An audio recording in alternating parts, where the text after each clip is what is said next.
very interesting. So maybe somebody can have a look at it, sit down, do from zero to where you are, and see who you are, what you've been, and the things you need to work on, the things you need to embrace in regard to what you've been learning in class. Thank you.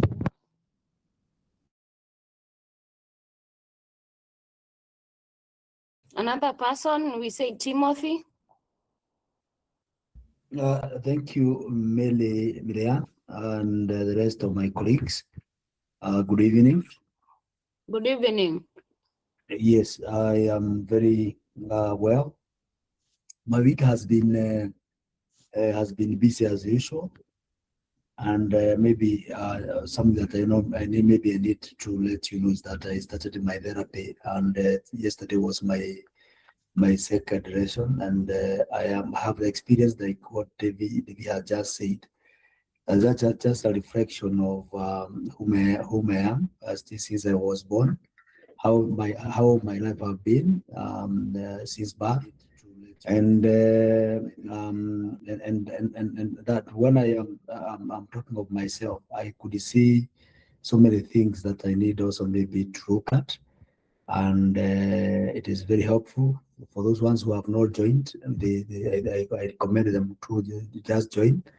And I found that the therapy is not only for us who are in class.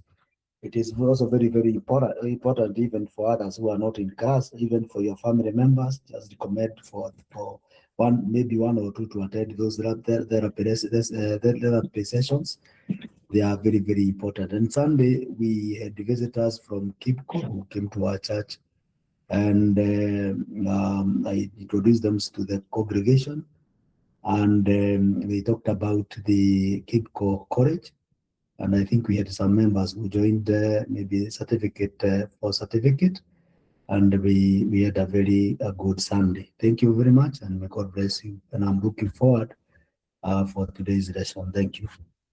Thank you so much, Timothy. Please, let's try to take the shortest time possible. Let's go Faith Mungai, and then John Chege, and then Maureen, and then me, and then Teacher, and Judy Mwangi. Good evening, everyone. Good evening. My day has been busy, but thank God I'm here. I'm looking forward for today's class. Thank you. So much. Next person. Good evening, all. Evening to you. Chege. My day has just started now. I'm on night shift, so I've got the humble time for the class. I had the day.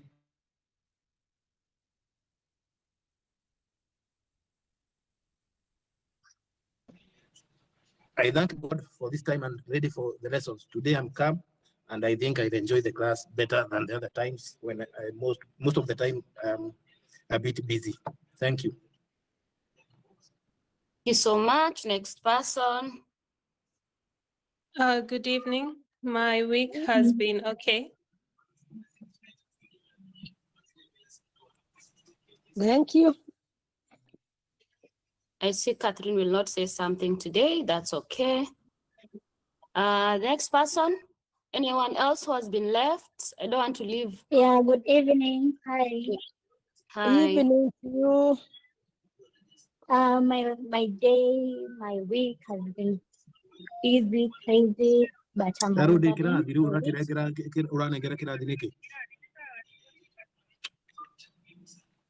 Hello. Oh yeah, I was saying my day has been busy for the week, but I'm grateful I'm here. Yeah, and I'm jealous of Timothy. He has started his therapy session. Yeah, hoping to start soon.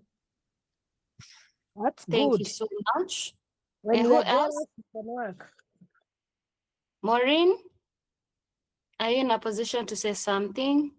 Good evening. My week has been good, lakini baridi imefanya napata homa, but I'm looking forward towards this class. Thank you. Anyone else you've left behind? You don't want to leave Rosette. I don't know whether you're... Hello. Habari zenu from Mombasa. jamani, tupishe. Okay. So my weekend was heavy. We were having a church convention, so it was up and down services morning and evening. It was just a long one, but I thank God. At least today I am focused in class. Last week I missed everything, so I'm excited to be here. I, I like that. I'm excited to be here. Thank you. I think now it's teacher and then me last. Okay. Good evening, everyone. Good evening, teacher. Thank you very evening, much, teacher. Marianne, for taking charge. I just broke a bit because my internet was shaky. I had to buy the bundles now. I have decided I don't want this kind of a game. My internet is becoming shaky. It has to be checked.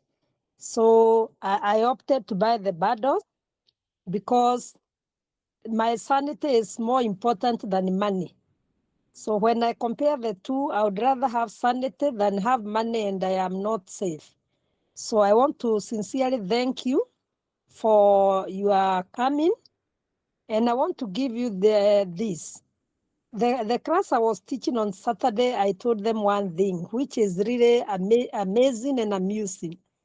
And it's like a joke. And it's a biblical verse.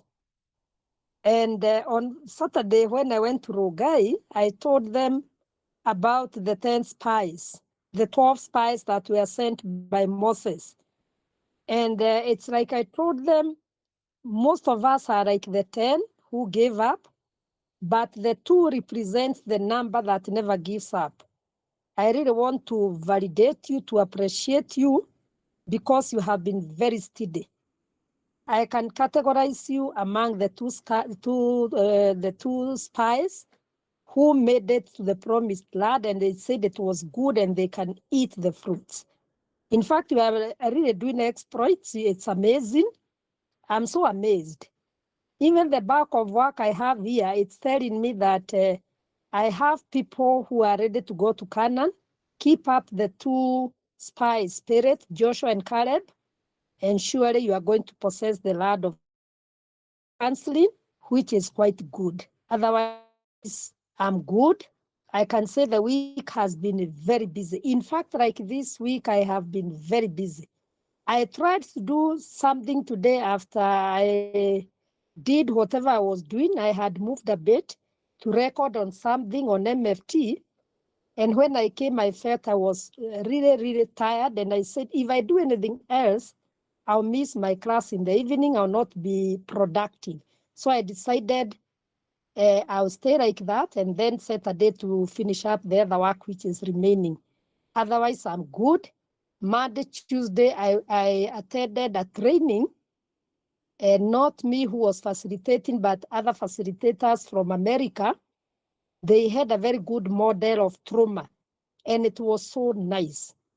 We went at Ridgeways, just Nairobi, Muthaiga Way, and we had a very nice time with that man who was called Dr. Grant, facilitating just in an authentic way. We had 2 clients there, and he did trauma-based care with a lot of passion, and we really enjoyed. So as most people are saying there, I concur with you. Counseling is very experiential, it's so real, and I want to pick from that person who has said she listened to something on psychoeducation and then psychodynamic, and then it's like 0 to 5, and I remember the challenges, maybe 11, 6 to 10, and I remember. I think when we psychoanalyze, we are able to work on our traumas, and that's what Dr. Grant was trying to explain, that we need to address our traumas, and we can only address our traumas when we confront them. You need to confront your trauma. And he said there is toxic guilt and toxic shame. So trauma has toxic shame and has toxic guilt. So I know we are not all free from that. And most of us experience shame and guilt. and one can have it in a toxic manner, please work on it. Work on your guilt, work on your shame, so that you can address those repressed issues that can prevent you from becoming yourself, that can prevent you from actualizing yourself. Otherwise, that has been my week, very, very busy. Friday, I was busy, Saturday, busy, Sunday, we had a busy day, continuously. But I thank God, because I know an idle mind is devil's workshop. So I welcome you to this class, not unless there is somebody else who has something to say. I think, Marianne, thank you for the good work. Thank you, members, for you have been open to experience. Continue being good counselors. Continue with that kind of a resilience. Counselors need resilience. Thank you for your unwavering commitment. I don't take it for, this is one of the class that I have seen resilience that is unstoppable. It's so amazing. I'm not taking it for granted. So amazing commitment. You are so committed. Timekeeping, participation. In fact, I can rate you at 8. You know, when you give 9 is even 9. This class is doing a good job. Even journals, you have started writing very well. Assignments, you have no problem, and I'm happy. Davy, I got your message. I'm going to Nairobi tomorrow. For Judy, I'll drop hers, the journal. If you come to Nairobi, you pick it there. Davy, yours I will pick, because I'll be heading to Nairobi tomorrow for a mission. So those who can drop them in Nairobi, just be alerting me, so that when I pass there, I can pick. And then when I'm done, I'll always communicate. Otherwise, thank you very much. We are at a very safe place. In fact, we are almost finishing term 1. I thank God. I have sent the cat 1. The cat 2 will also be sent. I gave you cards on elements. So I'll give you a short cut on theories. I'll not make it very detailed. That was a cut on elements because it is vital. And then I'll give you another cut on theories, a short one. Then when we finish up with the communication skills, we shall also have 2 cuts because it is also considered part of the units. So these communication skills in counseling, we are going to do it for this week and next week. And I think from there, from now, after there, you go for digital literacy. Somebody else will take you for 2 days, 2 weeks only, the way we do Wednesday, Thursday. Those people who are competent in digital literacy will take you through that for only 2 weeks. Then after there, we can go back to what we call community counseling. Those who are, I shall tell you up to where the certificate level will go because we have the outline. Otherwise, thank you very much. I beg to stop there for that. It is good. It is a good beginning for us to pick up. We need to explore our feelings and still say how we are feeling as of now. So just a polite reminder, those people who are able to bring their work physically, please make it easy. For the others, I will still said to you. And if I need to call you, because if I'm stuck somewhere, there's something I'm not getting well, those who have submitted online, that's why I'm taking my time. I want to give myself like a day. I sit down like on Monday. I sit down and do a lot so that I can be thorough in what I'm doing. Otherwise, according to our timetable, because I know you have them, we are doing communication skills. And communication skills are very, very crucial in counseling because you can have all the theories, you can have everything, you can even have the skills in counseling. But if you lack communication skills, I think it can be very, very damaging to our clients. And when we are talking of the communication skills, we are talking of the how. So when we mention maybe some of the skills that we use in counseling, when we come to the communication skills, we are going to deal with the how. the how you do it, the how. That's why sometimes I long to get people. I don't know, you people, what you are going to do differently. And I think we had talked about this. One time we have a physical class for those who can make it. And then we can try to see whether the others can see what we are doing. Those who are not near, they can even be checking on what we are doing so that we do it. We see how it is done. We do the counseling ourselves. I think that one needs to be addressed. Have a physical class but for those who before that, I think we move on, and then we can try to see. Being beginners in counseling, like we have started term 1, you need to do something practical so that you understand. When I talk of active listening, what do I mean? It's not just listening. It is actively listening.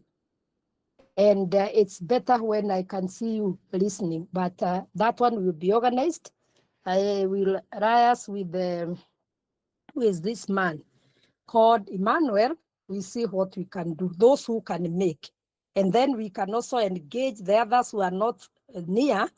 We do it like in a video, right? They can also be seen what we are doing. We shall look at that. So basically that is that. So we are doing what we call effective communication skills in counseling, not just communication. We need to be very, very effective in the way we communicate with our clients. And when we talk of effective communication skills, they are the foundational techniques. In fact, effective communication skills are the foundational techniques. Meaning, without those foundational techniques, you may not be able to deliver as a counselor. Even when you are addressing a group, you need these foundational techniques. And we know one foundational technique, sure, it's come to do with active listening. It is listening when you are intentionally listening. You know, there is intentional listening. You sit down. I don't know like now where I'm seated, I don't know whether it can be seen. You sit down. I'm trying to. You sit down and you put your hands on the thigh here like that. And then the client is on the other side. And then you don't open your eyes wide. You look at them well. You are in contact with the client. And you don't even lean like that on the chair. You don't lean. Like now I'm seated on a chair. You don't lean like that. What you do, you sit squarely like that. You put your hands on the thighs. Then you look at your client. Good morning, Sarah. How are you this morning? Then Sarah says, I'm fine. I'm fine. And I'm happy to see you, Elizabeth, this morning. Then as a counselor, okay, thank you for that. I really appreciate. Then I nod my head a bit. I can nod, but not exaggerated in an exaggerated manner, just a bit. Okay, thank you so much. Welcome. Have you ever been to counseling before? No, I have never been to counseling before. This is my first time. What is your experience as you are seated there? Na usicheke sana, lakini usikue mtu kinanuna na muangalie vizuri. Okay, what are your feelings as you are seated there? Then they say, I feel nervous. Then I feel nervous, I feel uncomfortable because I don't know what I'm going to say. Then Elizabeth tells the client, I can imagine what you could be going through. Sometimes when we do things for the first time, it can be very scary and also traumatizing. But I want to assure you that together and with the atmosphere that I'll give you at this time, all will be okay. So feel settled, feel relaxed. It's just like a normal talking, only that this is a professional help. Then, okay, thank you very much. Can I briefly explain what counseling is? Then you continue. Put in your hands here. Don't draw your hands like this. You know, some people, I see them doing therapy, they are drawing their hands. Let the hands be here so that the client is not distracted. Can somebody demonstrate also? Elizabeth was demonstrating actively. Today it is demonstration. Elizabeth has done active listening, and I'm not sitting this way. I'm not even sitting this way. I'm sitting here. That is active listening. And you listen to understand. You listen to pick the verbal and non-verbal cues. You listen. Then as I sit here, I can see you looking up and down. Maybe if you don't mind, you can tell me what that means. Then they say, I have done that. I was not aware. Then you know this client had an issue and you can explore with them. So that is how active listening is done. Don't go for therapy halafu unaketi hapo, karibu. Okay, how have you been? Unakaa kama uko kwako nyumbani. No, you are not in your own house. Sit well. Sit well. Don't also sit like you are very comfortable leaning like this and putting your legs like that. You can see the way I'm putting like that. No, don't do that. And then even showing your client the whatever, like or like this. No, that one is not good. Open, we normally talk of open posture. The legs are not like this, huja shikanisha sana, lakini huja panua sana, lakini uko hapa. Even as a man, you have to put a distance well, so that when you are seated, they feel comfortable. You know, when the posture is very open, you also become very vulnerable as a counselor. Najua the more you open your legs, the more the brain opens. The more you cross your legs like this, the brain crosses. But you have to train your brain to be steady so that it is relaxed. That's why they say you put your hands there. So that's what I wanted to say. And I think some people have picked. So when we talk of that active listening, before we continue, it is an empathy and non-verbal cues. I've also said this active listening, it actually helps the client to build trust. You know, when you actively listen to a person, they build trust, and it fosters a safe therapeutic alliance. Meaning, when you are with your client, they feel safe, and it empowers the clients to express emotions. So when you listen to them, when you have empathy, when you note their nonverbal cues, you help clients to express their emotions and also gain insights. So you have to be very, very careful. The body language and eye contact. The body language and eye contact. You see, eye contact is just looking at somebody, not bending like that, not also doing like that. It is just putting your head nicely, not like this. It is just there. Putting your hands here and then being at the same wavelength with your client, not scaring them per se. That's what it means. Body, language, and eye contact, you have to be very careful. So we have core counseling communication skills. Number one, I've said, is active listening. The other one is empathy. Can somebody explain how empathy is done? But before you explain, maybe I can tell you empathy is the ability to understand and share feelings of the client. And then when you understand them and share them, you communicate this understanding. I hope you pick that. It's not a matter of just understanding and sharing the feel. I can imagine what you are going through. In fact, you are so emphatic. I can imagine, like now I have this client who is really suffering because there is a conflict in the family. And it appears the man is on the receiving end and he is so broken. what I'm doing is giving him empathy. I am trying to put myself in his situations and sharing his feelings, but more importantly, it is communicating this understanding back to them. You know, you communicate that.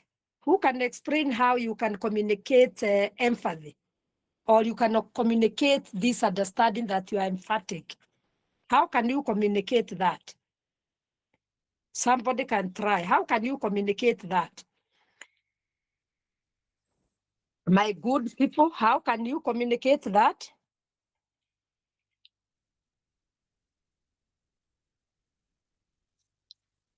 Rosette, you have been very away. You need to, you are the one. Okay. Okay, let me try. So let's say the client has shared what is going on in the life. Then you say, I can only imagine how that could feel. Yes. Okay, teacher, be the client. Okay, be the client for a minute, teacher. Then yes. I be the what? Be the client. And then now. You cannot choose somebody else to be the client. It is okay. Marianne, you are the one who realized I've been away. Be the client. Okay. All right. Yes, it's okay. It's okay, Rosette, okay. I will be the client. I will. Okay. I will. Okay. Yes. Can I see you also? You see me and I also see you. Can we see each other? Client and counselor? Yes. Watu wajitoe pahali wamejificha. Watu wajitoe. Sijui hapa mwalimu, sijui kama utaniona vizuri kwa sababu light is not much. So, it is okay. Hivyo. Yeah, it is. Thank you. Thank you. Okay. Yes. Okay, so start. Okay, so you're sharing. So start sharing. What do you want me to share, counselor? No, see, we were in the process. So I want to be empathetic to what you've said. See, you start. Okay. Okay. Okay. Thank you, Rosette, for giving me this chance. I want to say, in the recent, I have had a very bad experience because my wife is not trusting me anymore, and it's like she is doing something behind my back. This is because yesterday, when we were in the supermarket, I saw her scrolling on the phone. She had not seen me, and she had overstayed in the supermarket. I went inside and she did not see me. And I stood behind her and I saw her deleting some messages. And I became suspicious and took the phone. To my surprise, she was chatting with another man. And this is making me feel very bad. And it's like I want to quit this marriage. I don't know how you are going to help me. Okay, so I've heard what you've said, and I can only imagine how that could feel. I've heard you say that you feel you don't trust. Is this something that has happened just recently, or there was something that had happened before that makes you feel this way?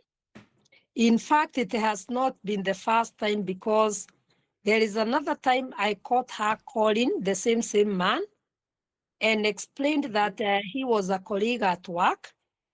And actually, I dismissed it and I agreed to what she had said. But on many occasions, I could actually get her talking to him, and then she stops when she sees me. When I warned her, it's like she changed for a few months. But now again, and I was not going to investigate her, it was just by coincidence, the same person she is texting, the same person, not a different one. So I'm becoming rather affected by this, and I don't know what I'm going to do. Okay, so I've heard you say that the whole thing has, you feel affected to an extent, you feel like quitting. Are you able to express the exact feeling that you're feeling? Could there be a possibility you're feeling betrayed? Actually, I feel betrayed. I feel hurt. I feel bitter. I also feel some regrets because of the commitment I have towards my wife. I feel like I have been misused because I have been doing my very best, taking care of my family, especially her. And this is making me feel very bitter. In fact, I'm not even talking to her right now. From yesterday, we are not talking because I feel if I talk to her, things will not be okay. By the sound of how you say it, it could really, I would love to think that it feels really devastating. But have you thought of having a third party or someone to, have you discussed all this? Yes, in As fact, in, apart from only with her, have you had a chance to either add another person or think of consulting a counselor as a couple? yes, in fact, we have seen a counselor twice. Mhm. We went, the two of us, and then we went individually. And actually, it appears like things were going very well because we did go for therapy last year. These are around 8 months, and there were no hiccups. But now things have resurfaced again. I don't know what I'm going to do. We have also even gone to our parents. In fact, recently around April, there was something that happened there. We had conflicts and we had to go to our parents from the advice of our counselor because it appeared like the parents from the girl's side were really interfering. So our counselor advised us to take it to the parents so that they can take charge, which they did. Now, May, June, July, we have stayed well. This is the onset of August. That's when things are now starting again. So I feel these things are becoming constant and consistent, and I don't know what I'm going to do now. Help me. Ooh, teacher, from there, I don't know how to go. You've gone too far. I like that. Okay, thank you.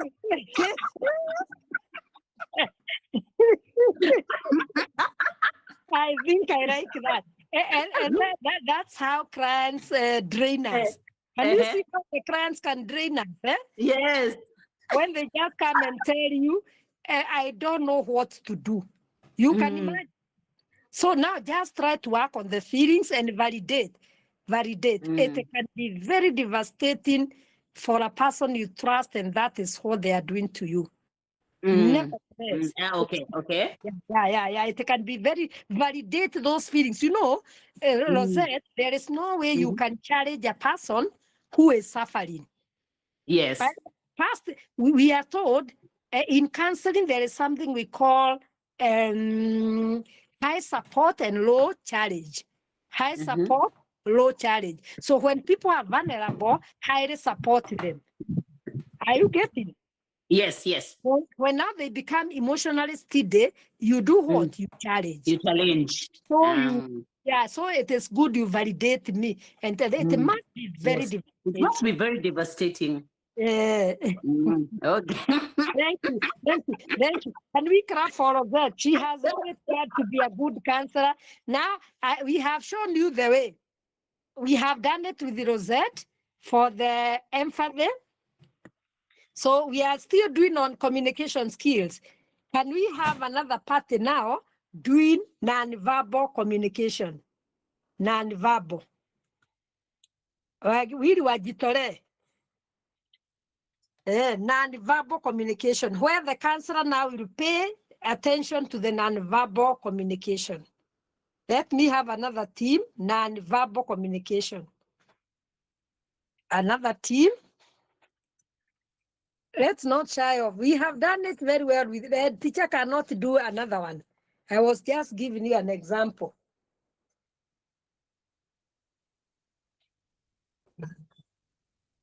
Let's see another lot. Just sacrifice.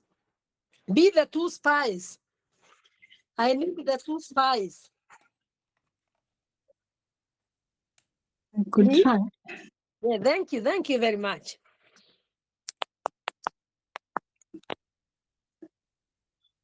That is Catherine and who? Somebody else ajitoe na mjitoe tumuone. Sisi And tumeji. me. Thank you Mariani. Jitoeni muonekane. Hata pahali huko kukiwa dark ni sawa. Thank you. Sasa nataka kuona nyuso za watu. Marian jitoe. Catherine, Marian jitoe.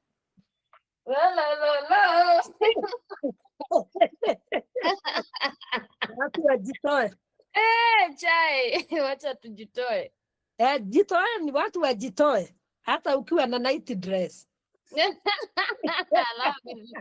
I love this time. We want to make it very experiential. What's happening here? Can you guys see me? Toa camera. I need to flip Open the camera. Kwani umezima taa Marian? Nimeshangaa. I think I need to flip the. Let me see. Because Catherine is seen very clearly. I can see even the body language. Oh no. Very well. You know, teacher has to keep on checking and yes. Let me try again. I don't know what's happening with my camera here. Yes, just try. Let me try. Can somebody else try with her as I am trying to fix my camera because I do not herself. Let me fix here. Somebody try and then I fix. Thank you. Somebody else to get there because we all shall do this. Okay, I'll try. Thank you very much. Thank you, Rehab.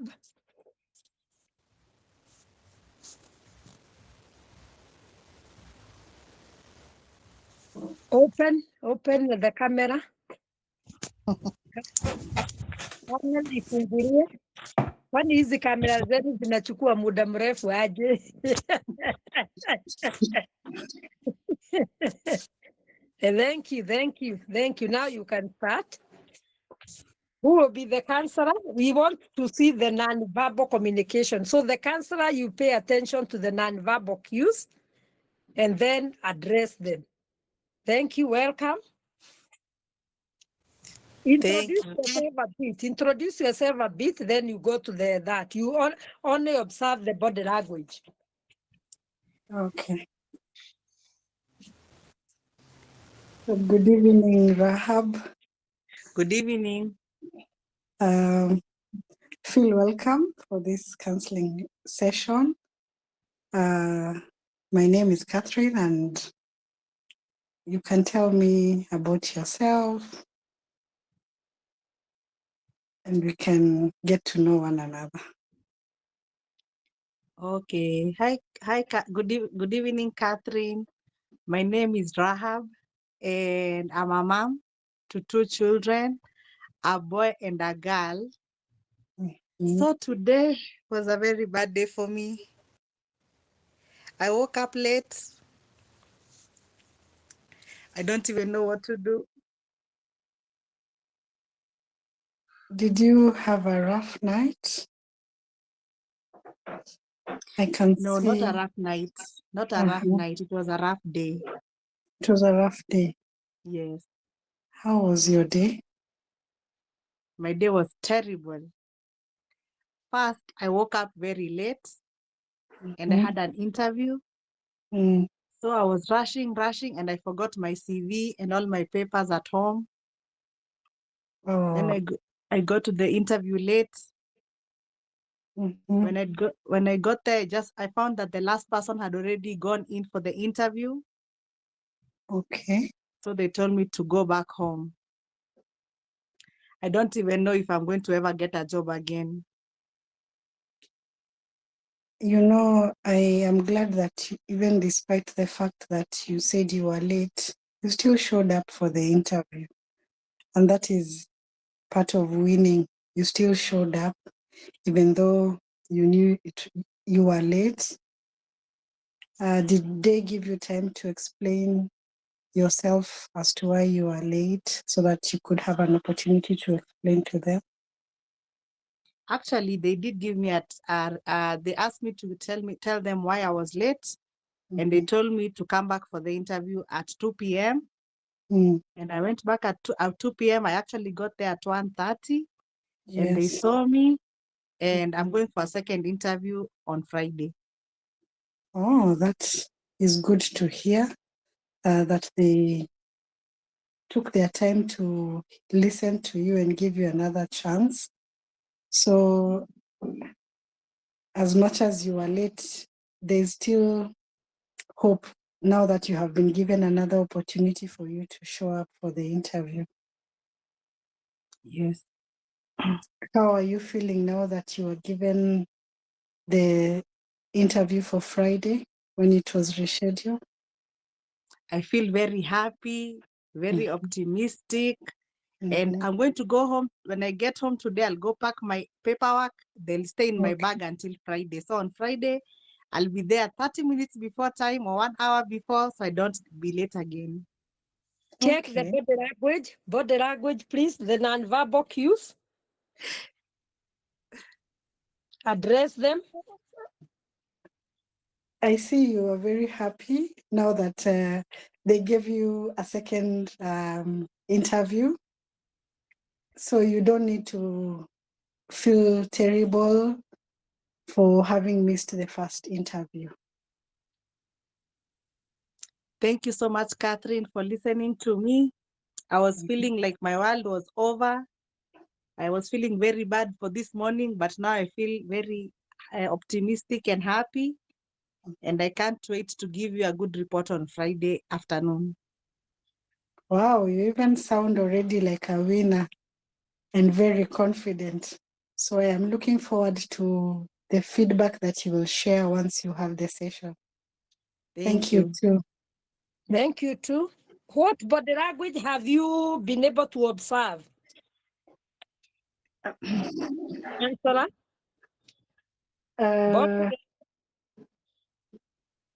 When she started, she was feeling terrible. So she was holding her head and Did you identify that? Did you, as a counselor, were you able to identify? I can see you holding your head. You know, that is what we mean by non-verbal communication. You pick it from the client. Eh?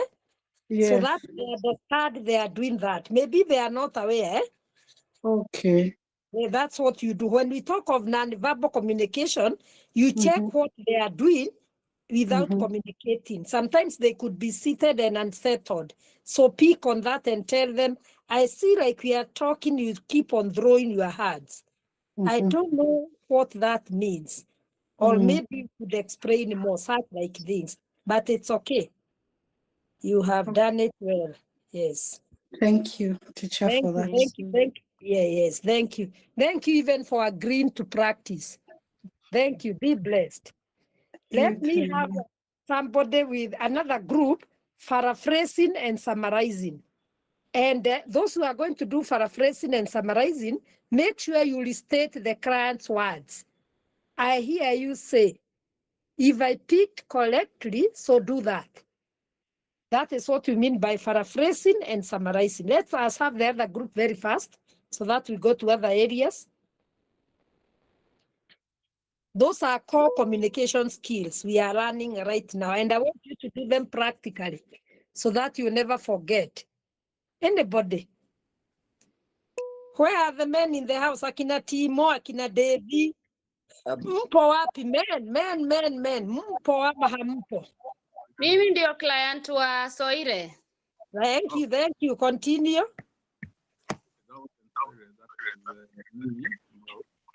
Continue.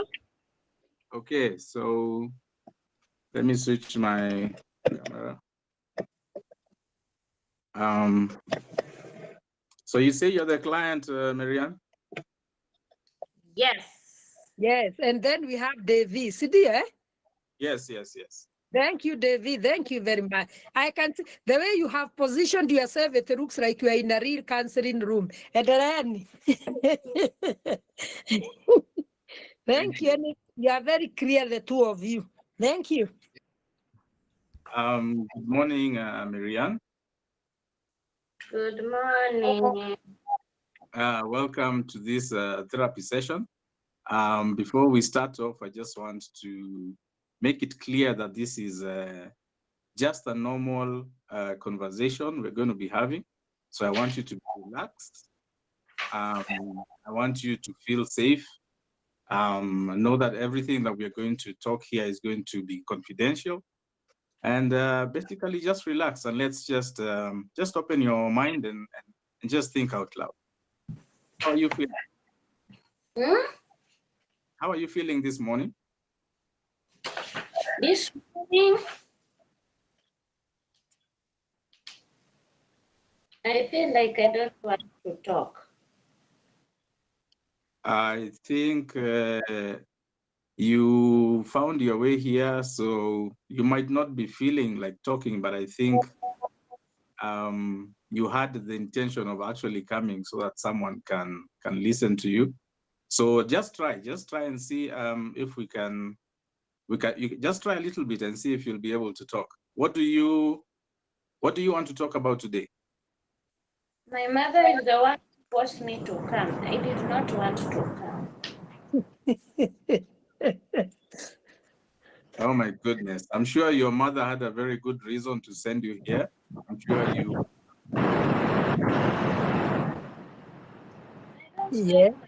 The way she shouts at me. When we were coming, shouting. And then I asked her to buy me another book I wanted to read. She said it's exam time, so I should read the other book. So I didn't want to. Marianne, can you be a bit more audible, please? I cannot hear you. You see, you are not listening to me, and I feel like I apologize, but I think your mic has a problem. That's problem. No, I don't think Mike has a problem. I think you're the one who is not listening to me like my mother does. I hear you saying that you feel like people don't listen to you, but why are you?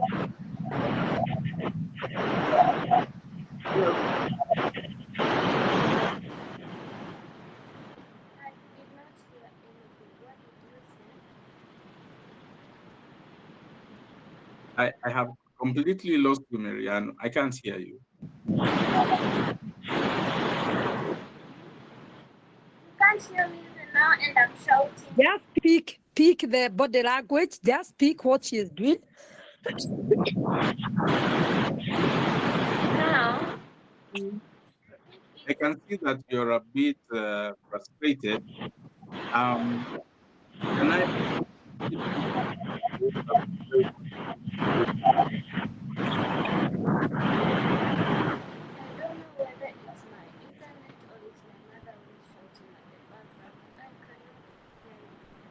Speak the body language. Just speak the body language, and then she can respond. I can see that you're a bit agitated. Though I can hear you very clearly. Yes, when you go at her, she shouts and shouts and shouts. She forces me to do things that I don't like doing.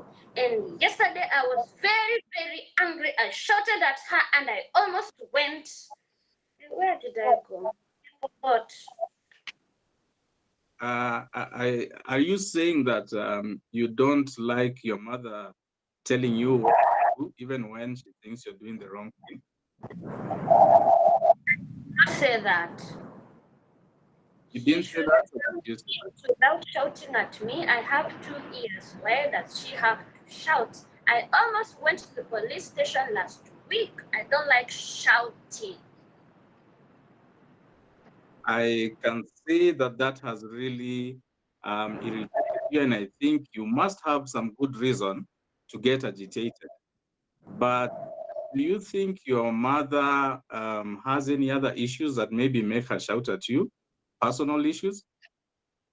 I don't know, maybe I did not hear. her child, or maybe I am adopted. Today, I feel very off because maybe I am adopted. She doesn't like me. I can see that you have thoughts and feelings of rejection, and you feel no one appreciates you. And I also hear you saying that, especially your mother, who is supposed to be the one person who loves you unconditionally, is not loving you, and you seem to be getting very frustrated about that. Tell me about the latest incidents that made her shout at you.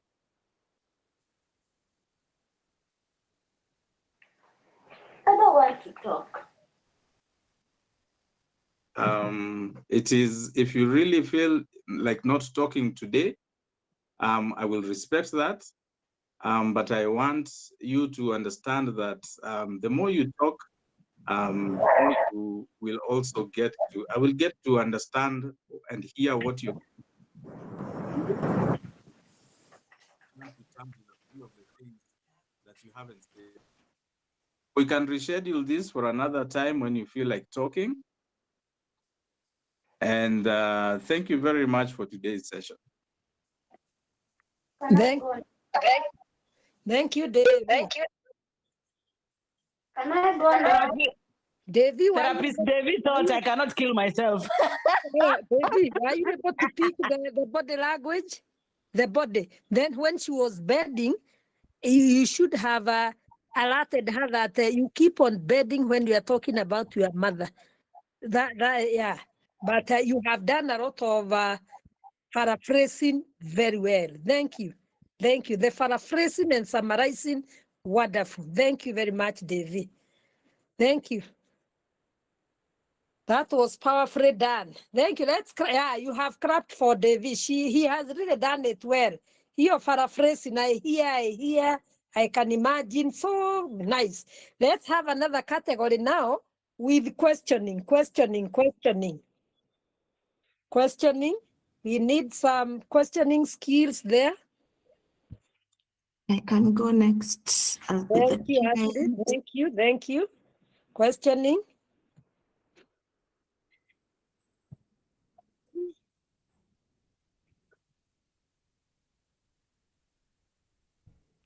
I can also go next. Thank you, Soile. Thank you.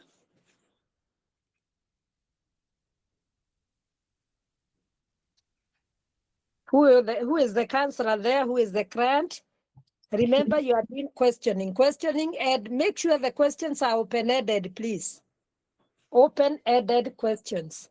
I requested to be the client and nikapia video yangu ina act kama ya Murian. Okay, ni sawa. No worries. You'll be the client, eh? Yes. Thank you. We cannot see you well. Who are you? I can't see you well. You are not very visible. Now, who is the counselor? Ashley, you are the counselor, eh? I'm the client. Who is the counselor? I am the counselor. Thank you, Soile. Move on. Thank you. Welcome, Ashley, today to your counseling session. I'm very happy that you've taken this step. We'll start with, my name is Dixon Soire. I'm very glad to have you here. So if we can just begin, you can tell me a little bit about yourself.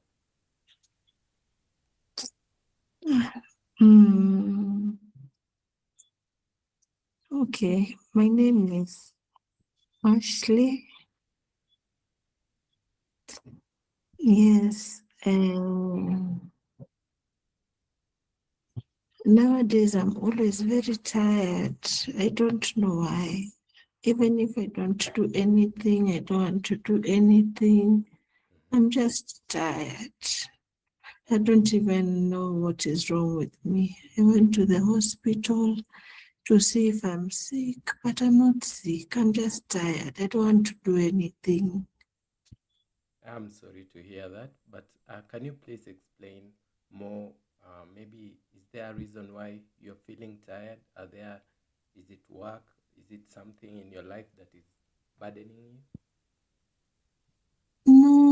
Because sometimes I'm not at work, I'm at home. I go to work, I'm still tired. I don't know. I don't, I really don't know what is the problem because I'm just tired. I'm just tired. Is it your routine? Has your routine become too monotonous? Is it, are you eating well? Are you exercising? Are you doing anything to alleviate, maybe change your lifestyle? Me, I like food, so I have to eat. Okay.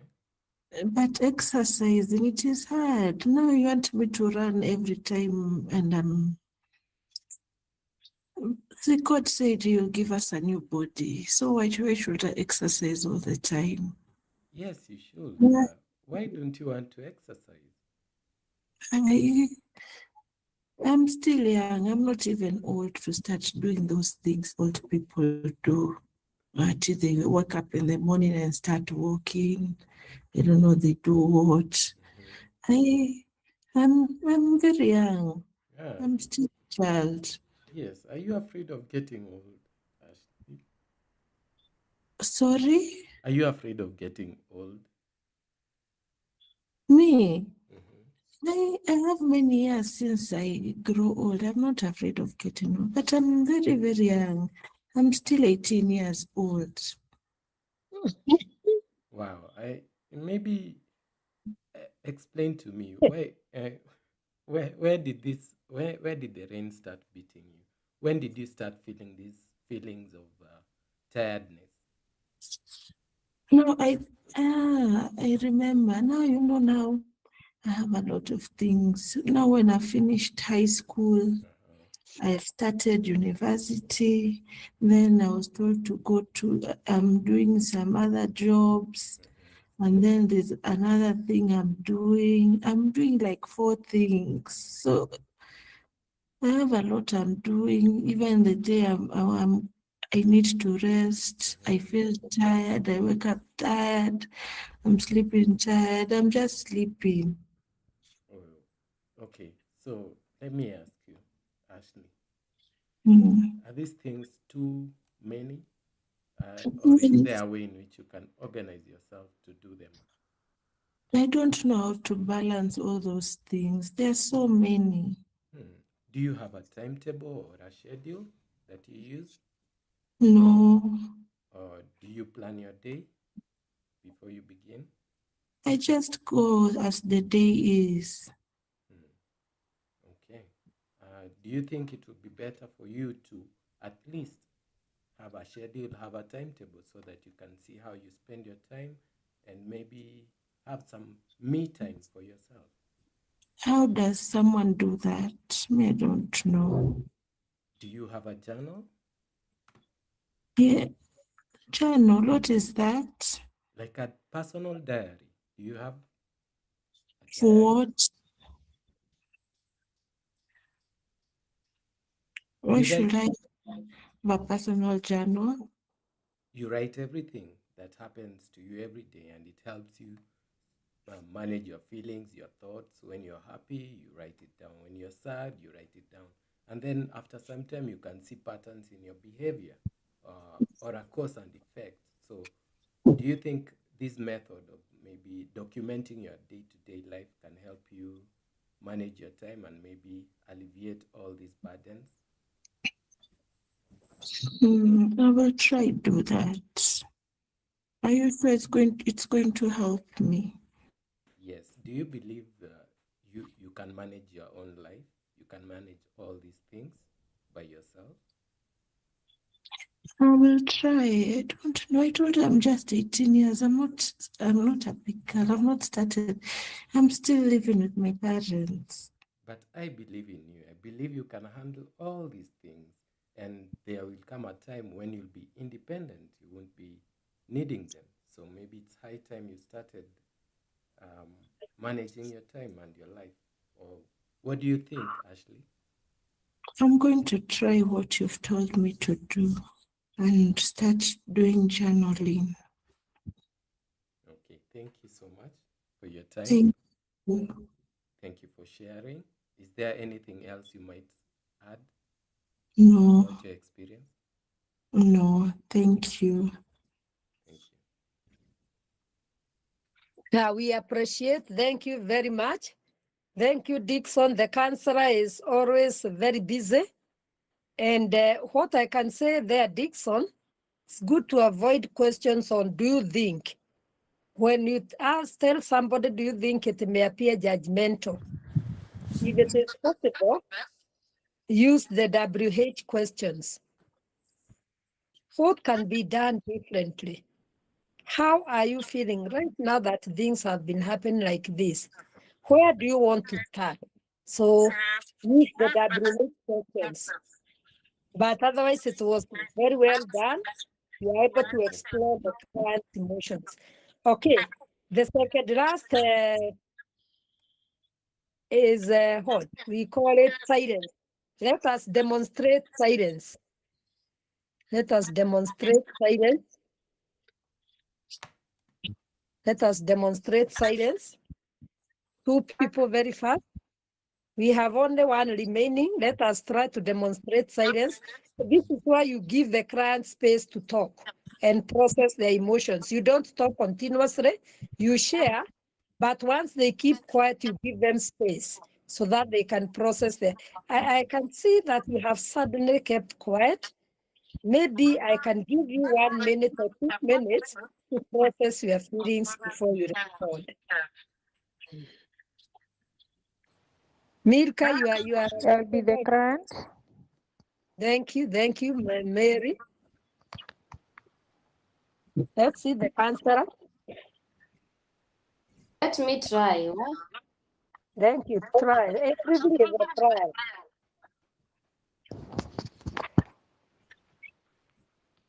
I think my laptop is not my laptops. I just realized since I bought it in May that my camera is not working. So if I have to go, I have to use my phone. Can I please be? I'm on the laptop right now. I don't need. Can I do it like that, or I Yes, just? it's okay if it is refusing. Just continue. They do refuse. Yes. Good evening, Mary. How are you? Welcome to our session today. Could you please start by sharing how you feel today? How was your means of transport? How was your journey here? Thank you. As I told you, my name is Mary.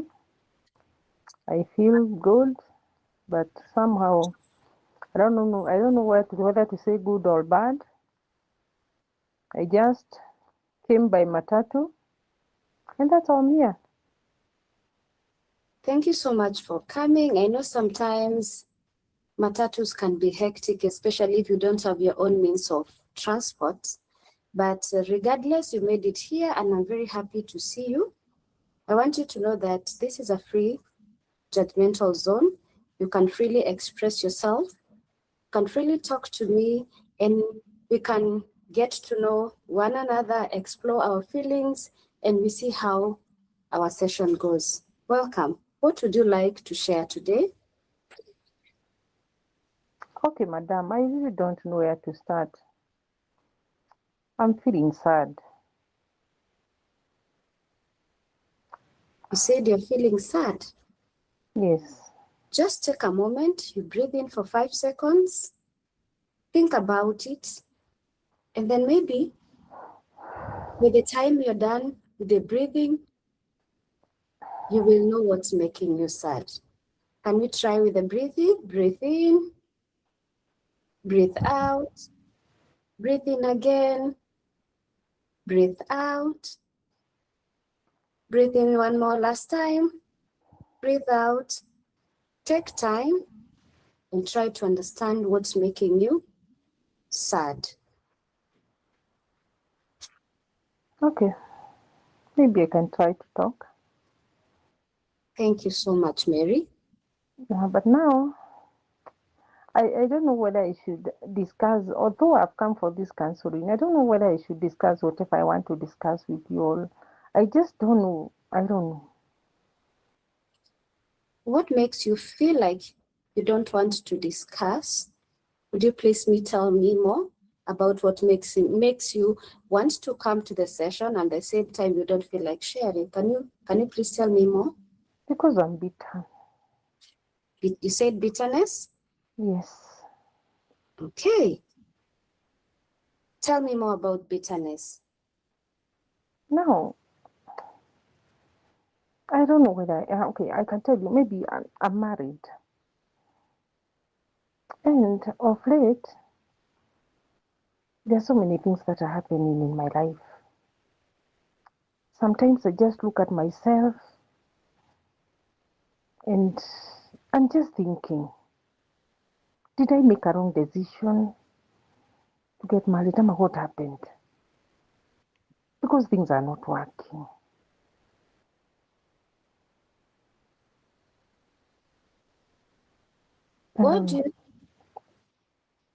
What are some of the feelings that makes you think or feel like, what are some of the things that makes you feel like maybe you made a wrong decision? Can we talk more about that? What makes you feel like you made the wrong decision?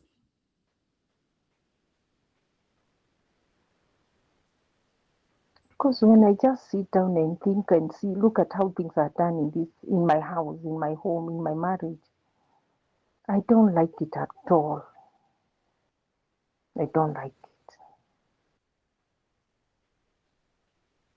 Have you tried to communicate how you're feeling, maybe to your partner, how you're feeling, or maybe have you tried to share with someone else who is closer to you about how you're feeling about your marriage? It's so sad. It's hard even to discuss with people. Because now when I look at how things are happening, I try to talk to my partner. He can't talk to me. I'm just there alone. I'm just a housewife. I don't know. But when I look at things, I just think like I made a wrong decision. I should not have gotten married to this person. I don't know. Just help me out to think. Just help me to think, because I cannot think right now. But it seems there is an issue that needs to be discussed. But I don't know what, and I don't know what to tell you. Maybe you can help me as a counselor. I can understand how you're feeling. I can understand that you gave your young self into a marriage that you think now it's not working. But could you tell me of better or good experiences that you have had in your marriage, aside from this feeling you're having that you feel like you made the wrong decision? Did you ever have any other good experiences in your marriage, aside from this hard time I know you're experiencing? And I can imagine how it feels to have children, and now you feel like you have wasted your years. You feel like now it's not working and you have invested all your energy there.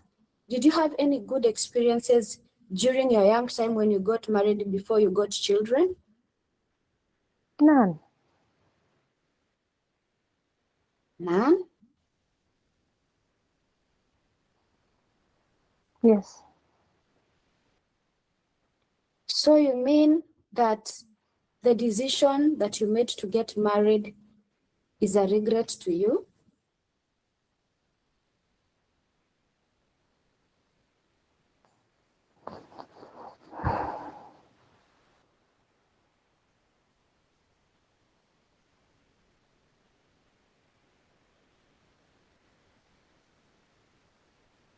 I really don't know.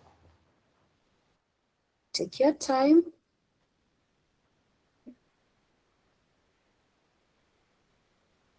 I want you to just help me. Help me to think. I want you to focus on the first day that man told you that they loved you, the first good experiences that you had before you started feeling the way you're feeling. Is there anything good that you can remember from the past? Or what are these? I need to understand more. What are some of these things that are making you feel like, no, I made a wrong decision? I need to understand. It's like I was forced. You are forced? Yes. I can imagine how it feels to be forced onto something. How many kids do you have? I have two. Are they going to school? Are you still Yes. nursing them? Yes. I love my kids. What are some of the things that have kept you in this marriage despite you being forced into it? Can you tell me more? I'm a housewife. There's no way I can go. I feel like I'm stuck.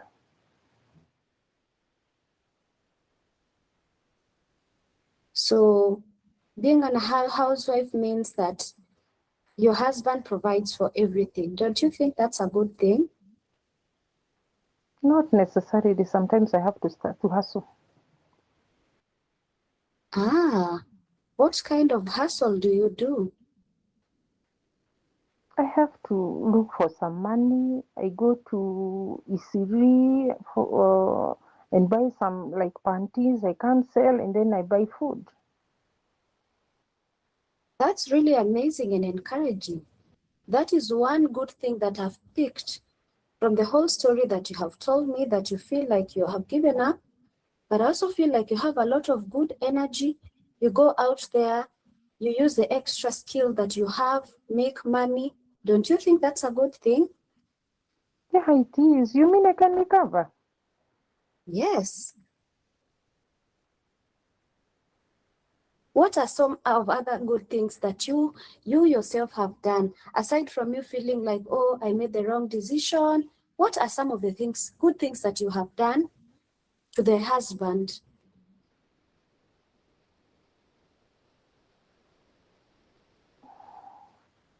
I don't know, because anything I try to do, he just says it is not good.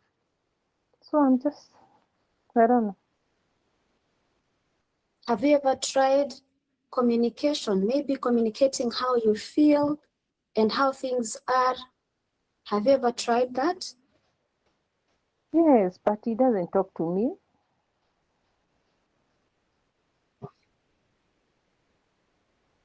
Tell me how you approach the situation. How do you try to communicate? Can you please tell me more about your communication?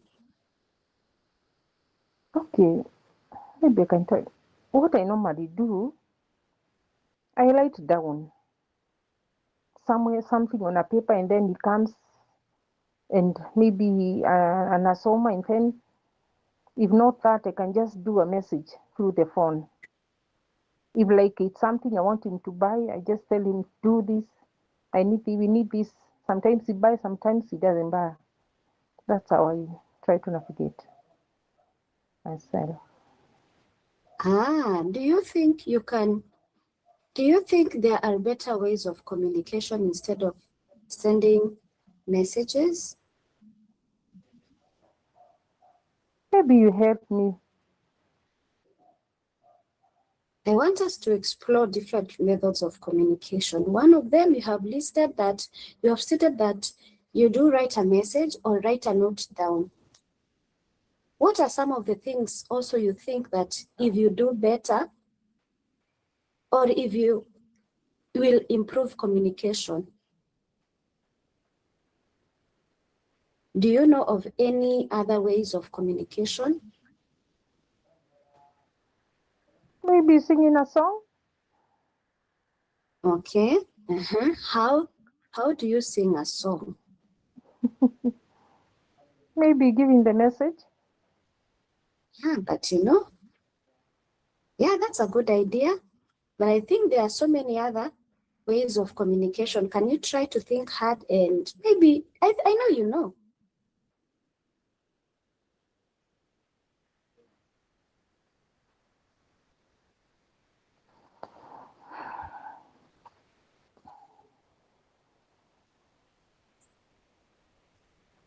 No, I'm coming to you so that you can assist me.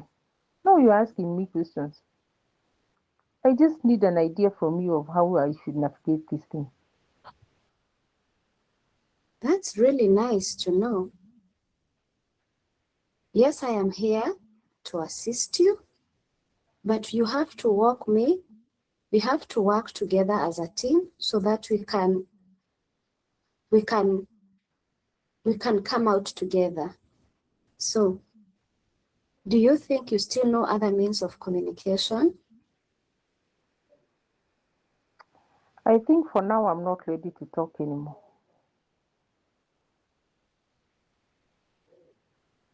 Okay, what makes you feel like you're not ready to talk anymore? Because I don't want to speak. I don't want anybody asking me questions. Okay. I just wanted to hear somebody talk something sensible, something which is positive and not questions. Okay, Mary, I understand you. I understand how you feel. Would you mind if I give you some assignments and we can reschedule this session for next time? I think it's better. Yeah. Okay, thank you so much. And this is the assignment. The takeaway for today is you just go sit and write down some of the good things that you have experienced and you write both the negatives and the positive of your marriage and some of communication skills, that different types of communication skills. And from there, we shall start our session and we shall reschedule the next session. We shall be next week on Thursday. I am so glad to have you. Thank you so much for trusting me with your information. Do you have anything to say? Not at the moment. Thank you so much for coming. Have a blessed journey. Thank you so much. Thank you. Thank you so much. That was very powerful. We really, Marianne, you have done it very well. And I like it when the client is saying that very, very rude. You know, clients can be rude. I don't know what I'm doing here.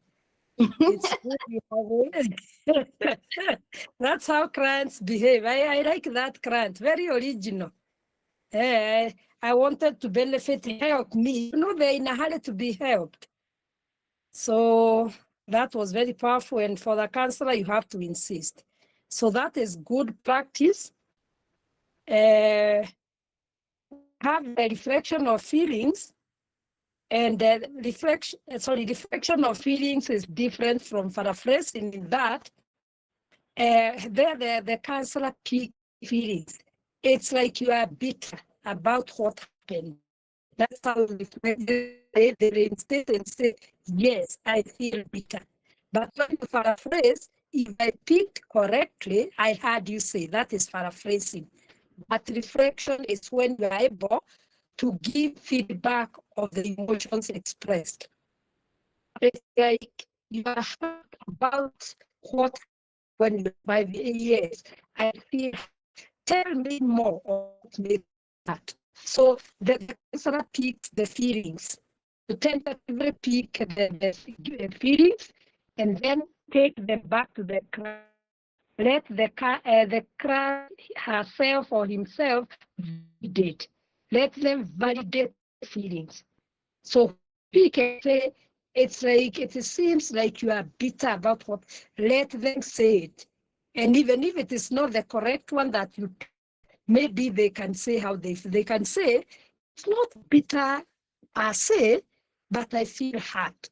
Okay, what makes you feel hurt? So from there you can be able to process the feelings with the client. So note there, paraphrasing is whereby you restate what the client has said.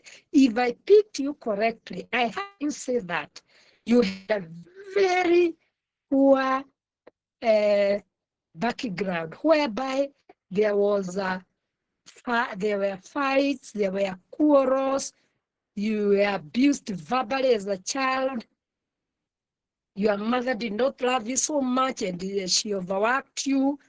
So that one, you restate that by Pete correctly. But reflection, feeling the feelings directly and let them affirm, let them affirm those feelings. Thank you very much. All I want us to check on something very small before we can have a break. We have those were communication skills in counseling. Let me just go through them very fast. Just reading, active listening, empathy. That was powerful done, and verbal. You did it very well. Paraphrasing and summarizing, David did it. Questioning was well done. But to some extent there, when you had the questioning, please make sure the questions are open-ended. The question I had, the client been asked, and then the client said no. Avoid many questions that require an answer because the client will not explore the feelings. What made you feel sad? Maybe you can explain. What happened? I can imagine what you went through. Maybe narrate that incident. You're in position to do that. Very, very important. It's okay to say it, however painful, then they can narrate. Make sure the questions are very, very open. Then silence, well done. Give them time. If they keep quiet, even a counselor should keep quiet and allow them to process the emotions. As we speak, I can see you breaking and not speaking at some times. What could be bringing the silence?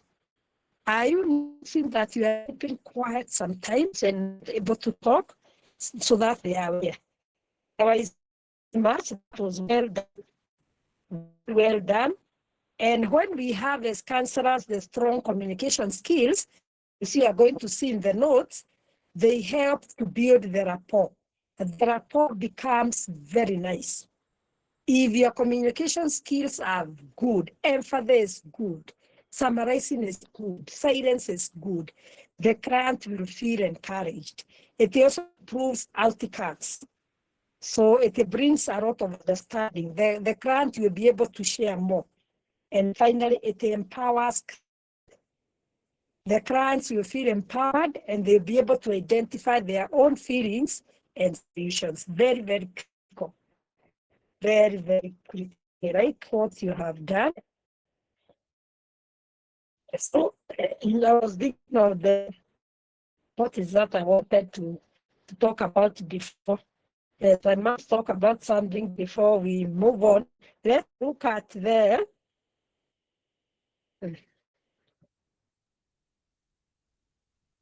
Yes, this one I was looking for the components. The communication process in counseling briefly.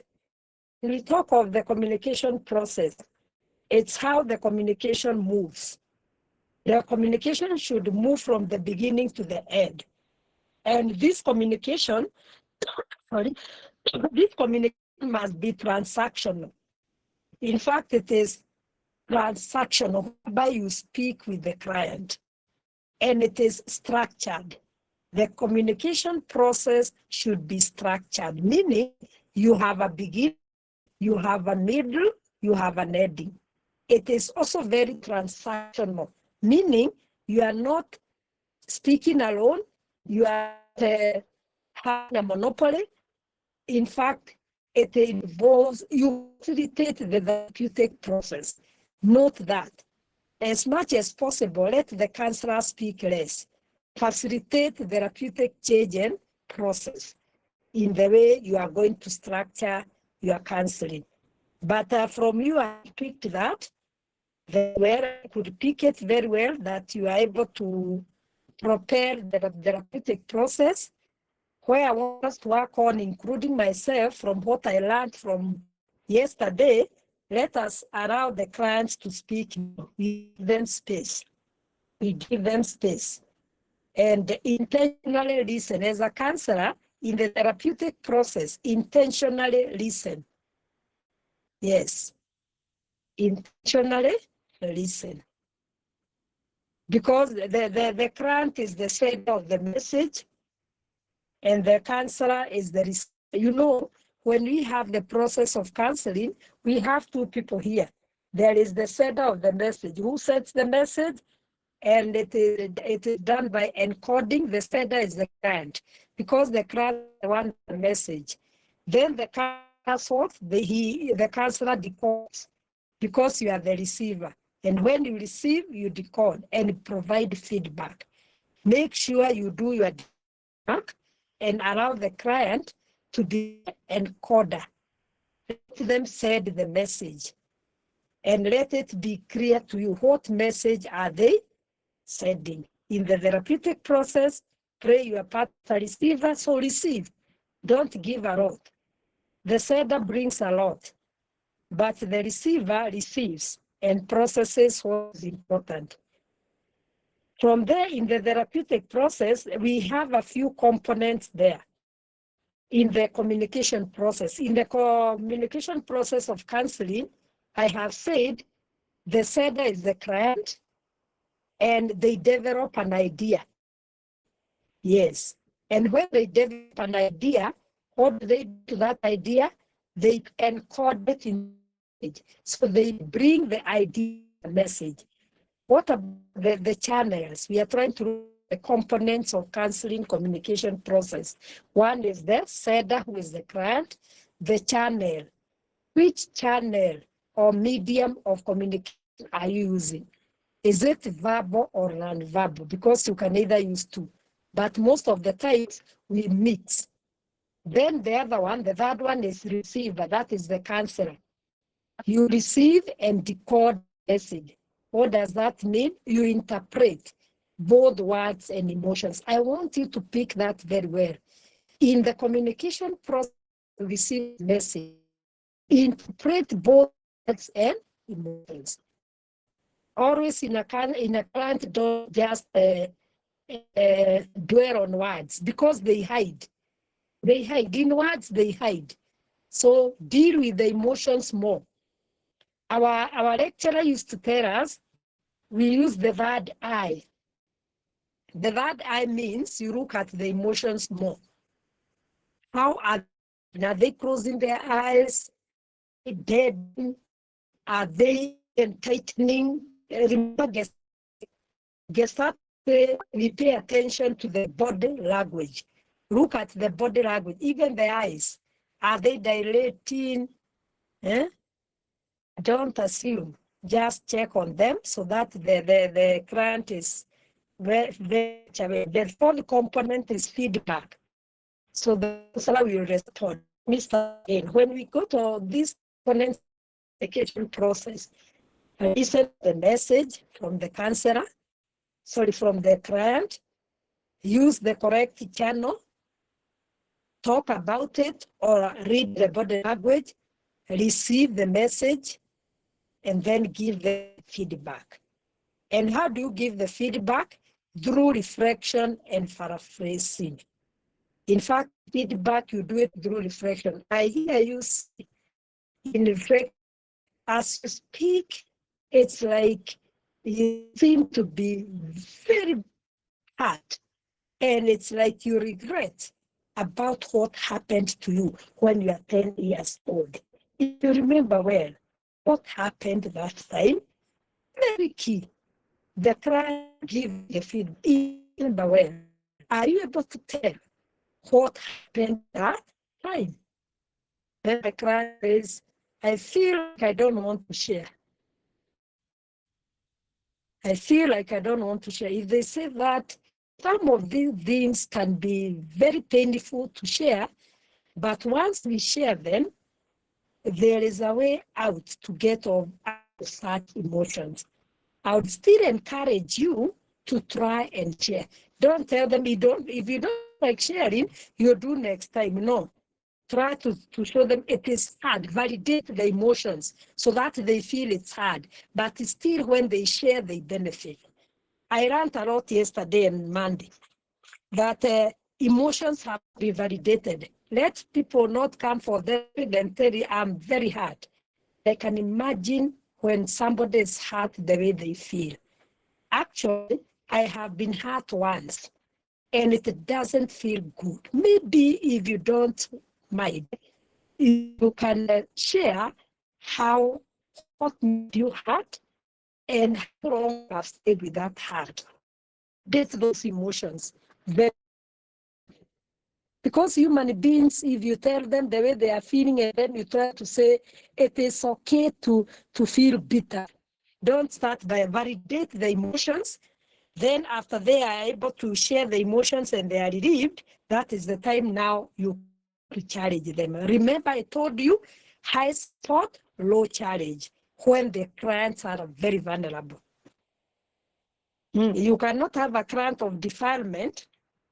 They are very injured and very, you are telling them, what did you do that time? Validate, it must have been very devastating.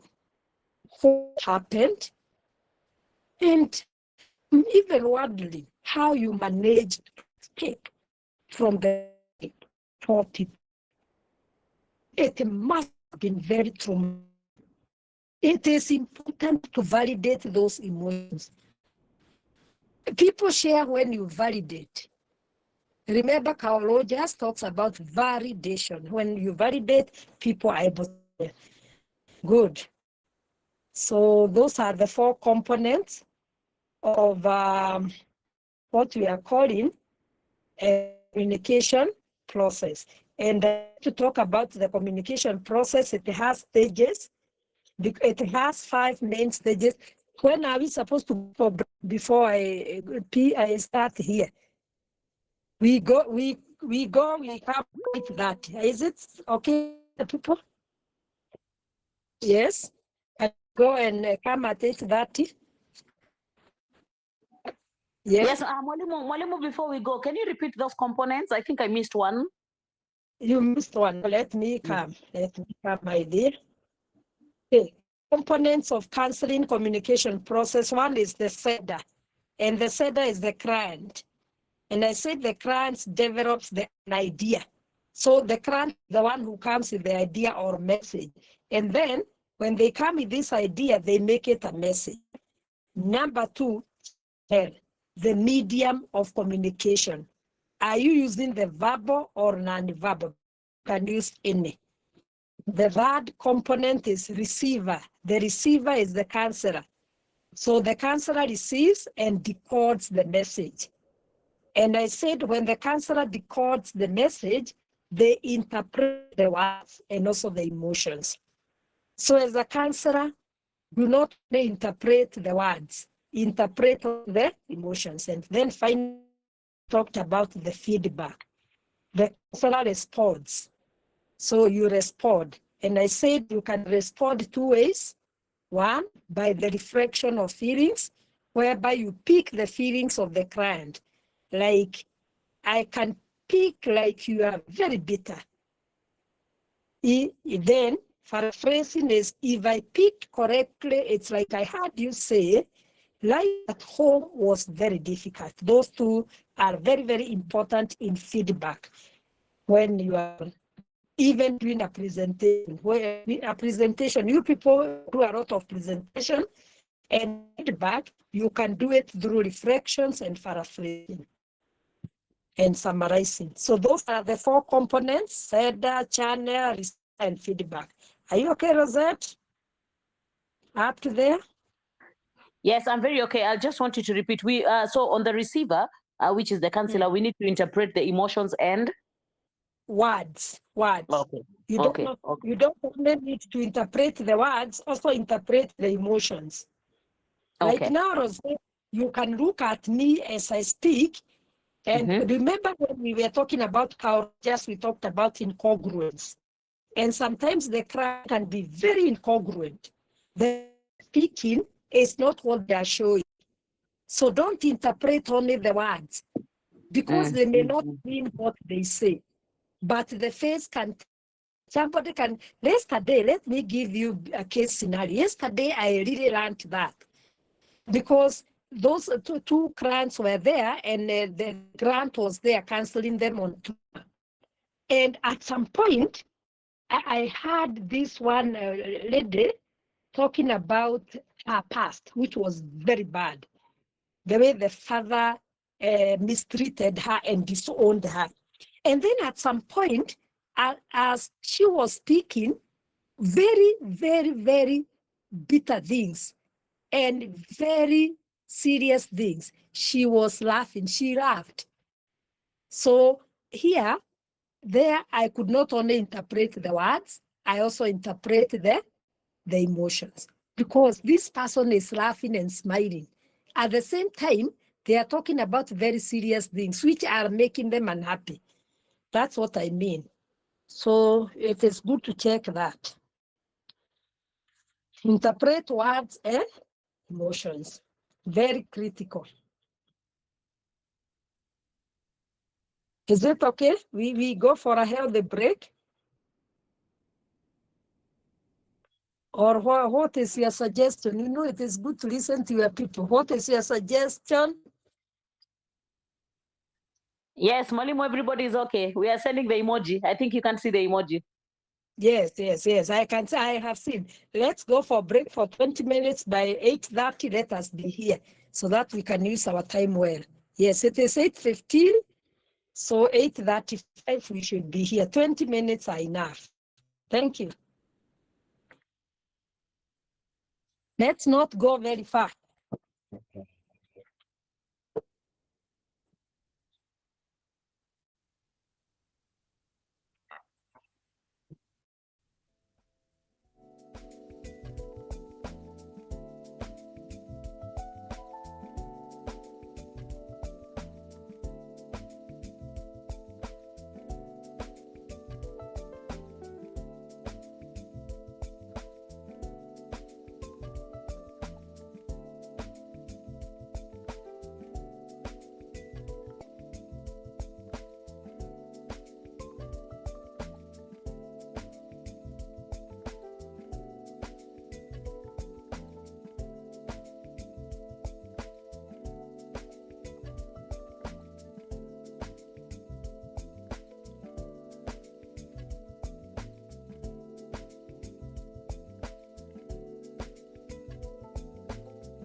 environment.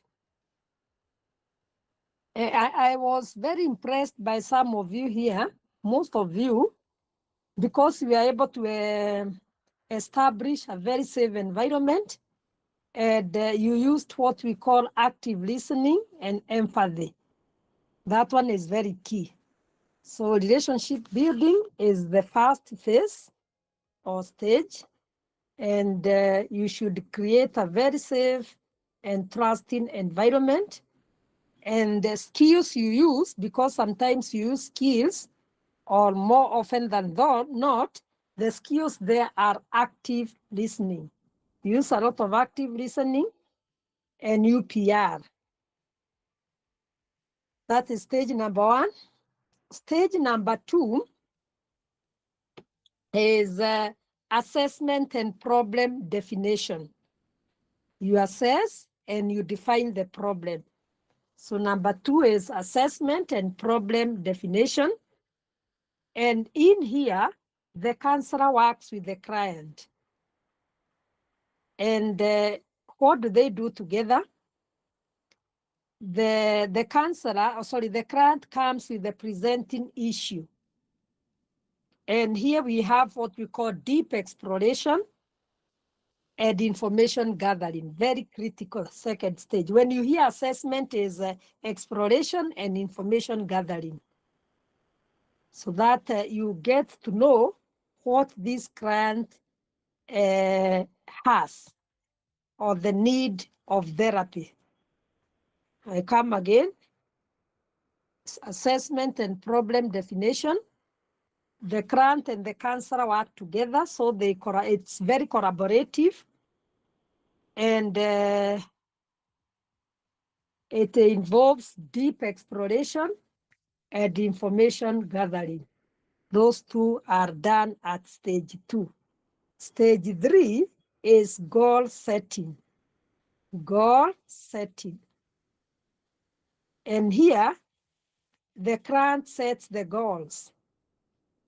And these goals must align with the presenting problems. They come with a problem of maybe low self-esteem, so the goals will be geared towards empowering the self-esteem. And the client can have the goals, and the counselor can also have the goals. The counselor can have the goals like maybe empowering the clients to work on their self-esteem, and the client can do this. The clients can maybe develop the coping strategies or learn new skills, like skill building. Yeah, the clients can learn new skills and so forth. So here the goal setting can be for client and counselor. And these goals, please make them very specific to develop, to equip, to empower. Those are keywords, they are verbs, and they are very critical. Stage number 4 is intervention and problem solving. And here the counselor takes the lead. The counselor now is the one leading the session because it is action-oriented stage. And the counselor here uses what we call counseling techniques and strategies that are appropriate to the client's needs. I can give, for example, if this client has communication problems, so you teach them interpersonal relationships, and you teach them proper communication skills. So the techniques there will be interpersonal skills and also communication skills. And you use skills like techniques like CBT, whereby maybe you help them to refute irrational thoughts and develop new ways of behaving. You can use actually the A, B, C, D, E, F. I remember, how are we using it? It is A, B, C, D, E. How was it going? Activating, belief, consequences, disputing. E means what? Nisaidieni hapo, nimesahau. Nakumbuka activating events, belief system, consequences, disputing. E means what?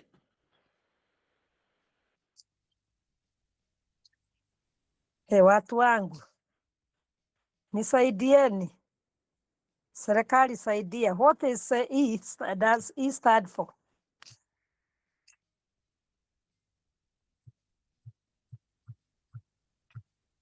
Kwani niko peke yangu? Peke yangu sitaweza. Is it effective techniques? Yes, effective new belief. Thank you. Effective new belief. Thank you very much. Effective new belief. So the grant now affects a new belief. For example, you can say when a student fails an exam, they feel very disappointed. But then, even if they feel disappointed, the failing does not define their worth. Then they say, I can learn from it and improve. Next time I will pass. So they have effected new belief or new effect. Yes, things are bad. They are not working the way I needed them to act, sorry, to happen. But then I have not given up. I can do something. I want to give an example here of ABCDE model. An example they have given here is so. A friend does not return from call. That is an activating event. A friend does not return your call. Then you believe they must hate me. Naona sasa umeanza kuelewa. C, you feel rejected and withdraw. So it has brought the feelings. Now those are the consequences. Then D, is there evidence they hate me or could they simply be busy? You start now the disputation. So you are arguing. You are arguing within yourself and saying, surely, is it evident? Surely when I look at it, do they really hate me or they are just busy? Then E is there are many possible reasons they didn't answer. I'll wait or contact them later. So it works very well if you take it up to E. Because before in the old model, they did ABC. So ABC was only activating belief system and consequences, and then it ended there. I think they enlarged the model and decided, let us put E, D, and E so that it can be complete. But some people can reach C only. They don't dispute. They don't even see the possible ways. They don't enact new beliefs. Some people can get stagnated. Anybody can get stagnated at any. So if others can stagnate at B. They must hate me. Then others see, you feel rejected. Then others, they will also rotate at D. Is there any evidence? So they keep themselves there. They don't go to E. So that is stage 4, intervention and problem solving. Use techniques and strategies to do that. Then finally is evaluation and termination. Evaluation and termination. It is whereby the progress is evaluated against the goal. So you check the goals and see what has been achieved. From the goals they set when you are beginning the session, what have they been able to achieve? What has not been achieved as the session concludes? Yes. And therefore, depending on how the session will be, many a times maybe you don't conclude everything. You can add in a planned and supportive manner. You may not have actually realized your goals, but make sure you add your session in a planned and supportive manner. Don't leave people so devastated. It's we have had 1 hour together, I believe, and maybe you can concur with me. We have been able to talk, but maybe before we end, You can tell me what you have been able to pick and how you have benefited from this therapy. That's very therapeutic. Add it in a planned and supportive manner. Then they say, I have been able to pick A, B, C, D, they say. Then, supportive manner, they can tell you there are the areas I feel I have not been able to deal with. Then you tell them, because it was the one session and we began today, I believe it is not possible for us to be able to exhaust everything in a day. But going forward, as we come for more sessions, we shall be able to address other issues.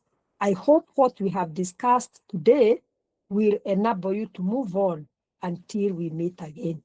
Kama vile daktari tu anapatia mgonjwa dawa, akunywe siku 5, hata akikosa kupona akuje daktari aangalie. That's what you do with your clients, but don't leave them so devastated. Leave them in a safe place.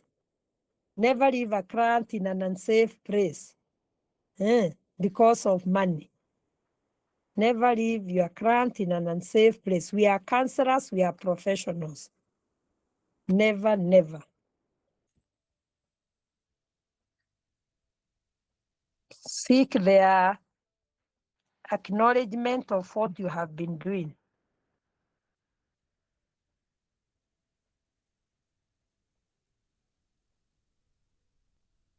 Yes, those are the 5.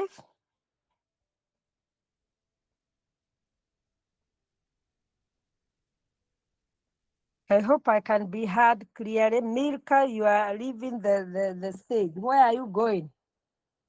And listen here. These stages often overlap and are not always strictly linear. So sometimes don't worry. You might ask yourself, why am I not doing things the way? No, sometimes they are not linear. You may find yourself, you have not been able to set the goal at the right place. And I don't understand what is right. And you are setting them below there because the client came with an issue and you had no time to set the goal. So they are not linear. They can keep on overlapping.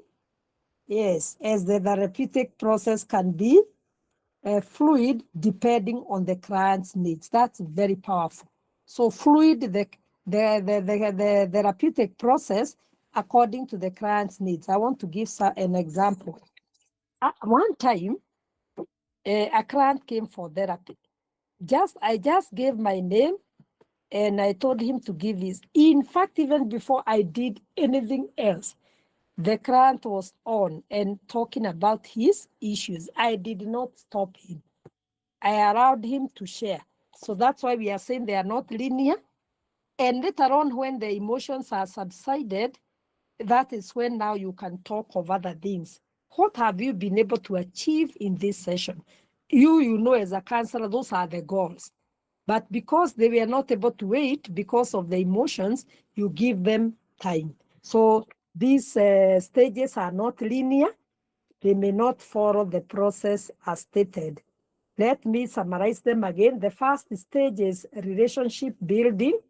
That is rapport. Number 2, assessment and problem definition, whereby you receive the presenting problem. Stage 3 is goal setting. So this one has to be done, or everything has to be done here. The other one is intervention and problem solving. And the 5th one is evaluation and termination. So you evaluate and then terminate. Very, very critical. You evaluate and then terminate. Any query?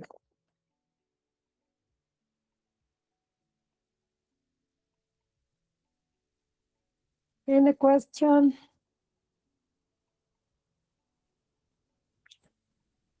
Sure.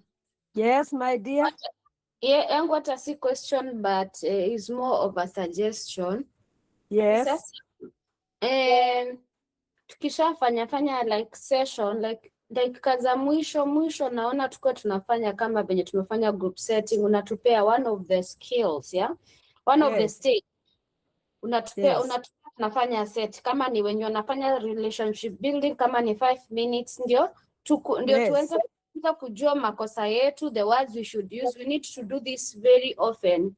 Tusimalize hii term 1 alafu tunaingia na bado sisi hatushiki kitu.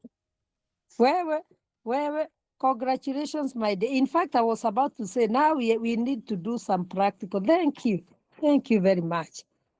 And I think, Marianne, some of these things we can read, but when it comes to the actual counseling, reading is not enough. Like now we have done the communication skills. See, you have seen how practical it was. Yes. So I think, Marianne, thank you for that. In fact, normally Mambo kwa ground ni different. Yes. So we shall have a counselor and a client for stage 1. A counselor and client. Timothy hakuongea wakati huo mwingine, na watu wajionyeshe. Stage 2, stage 3, 4, and 5. So we must have 5 counselors, and if it is possible, because it will be very brief, like 5 minutes, like now, relationship building. When you come to the assessment and problem solving, don't greet each other. Go straight to the issue. Welcome, you can share what brought you to therapy today. Don't do the relationship building. It belongs to the first group. Then assessment and problem definition, go direct. Just ask them their name and ask them what brought them to therapy, and then you explore a bit. Then they have the other group 3, goal setting. Just go straight and ask them, now that you have come for this therapy, maybe before we continue, we want to set our goals. Because we are students, we understand, not a real clients. Then stage 4, they will go to intervention and problem solving. They will give us the strategies of the problem. So those people, I don't know whether the assessment and problem definition, those people in stage 2, please. The problem that you have, the group 3 will do you listen very well because you set the goals according to the presenting issue. Intervention, so that we don't have so many cases. Interventions will be according to the stage 2, and also evaluation and termination will be according to stage 2. So let us start with the first group to do the building of the rapport. That is relationship building. And thank you again, Marianne. Teacher. Yes. Before we continue, I think the best thing is to deal with one issue that is one issue that will go to 5 different stages. So the same person, well, the issue for relationship building, then after that, if he presents an issue, we go to assessment like that, so that you don't have so many issues. I think you can deal with one, but with different 5 stages. That is what I have said. I have said, thank you. I have said we have one issue, only one. Okay, yes, only one. But we shall have different counselors. Some we have only one counselor. No. Should we have one counselor and one client? No. One same issue, different people, 5 different people. Very good. Very good. Thank you. Listening. Yes, thank you. That was also my take. So the first group can start. Let us reveal ourselves. It's good to know our identities. Who are we? Mimi najionyesha na niko hapa. Nimevaa hata fulana. It's very cold here. So let us hear the first group. We are many. We are about 18 people, and then we should move very fast. Let's try to be fast. Volunteers. And in fact, the more you practice, the more you become sharp. The more you practice, hakuna the best thing to do it. Just try. Here it is practice.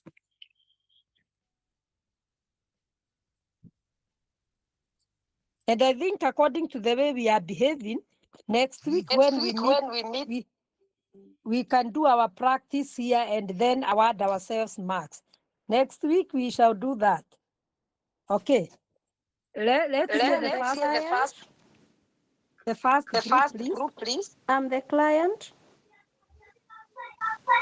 Grant. Let's have the counselor. Yeah. Be a counselor. Who is the Who is counselor, now? Rahab. And the grant? Millicent. Thank you.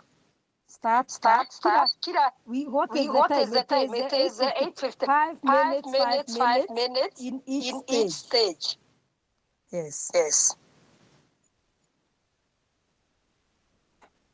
Hi, Millicent.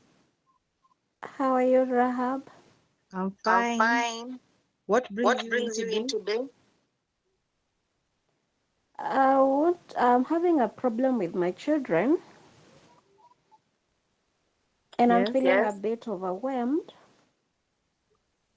because they are all in teenage and they're having different behaviors. Allow me to correct you. Please. Here, don't bring the issue. Establish a relationship. Okay. Welcome the client. Explain what counseling is and what counseling is not. Then after you have connected, you reach the second stage for the other group.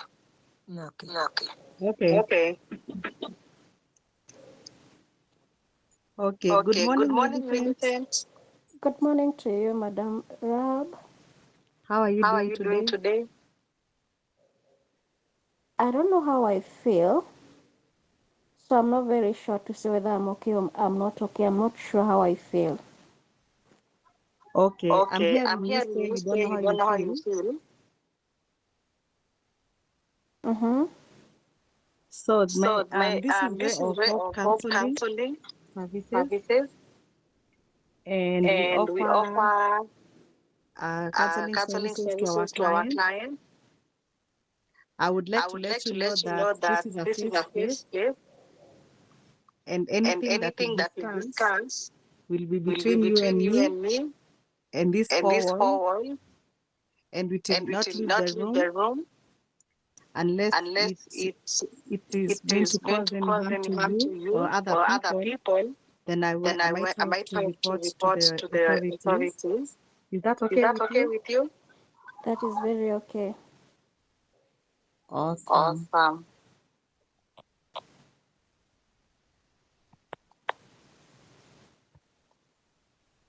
Teacher, I'm done. I'll leave it to the second group now.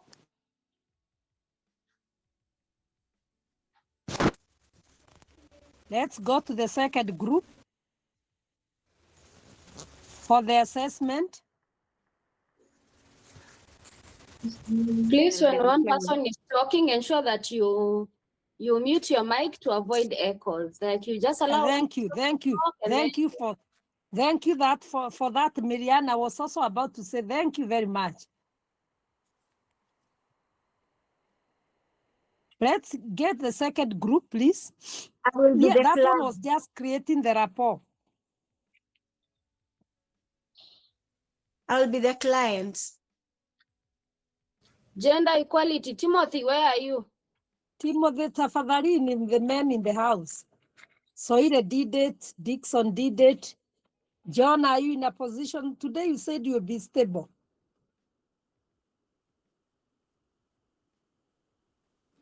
Yes, but I'm still having some cranes. Okay, at work. Yes, teacher. Okay. Timothy, changamka tumalize hii story. Yes. Thank you. Santi, thank you. I am I'll be the counselor. Yeah, we'll be the client. Me. Stage 2. Yani I'm Niski, I'm the client.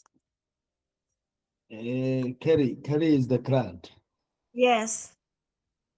Okay, thank you. Thank you, Kerry. I needed to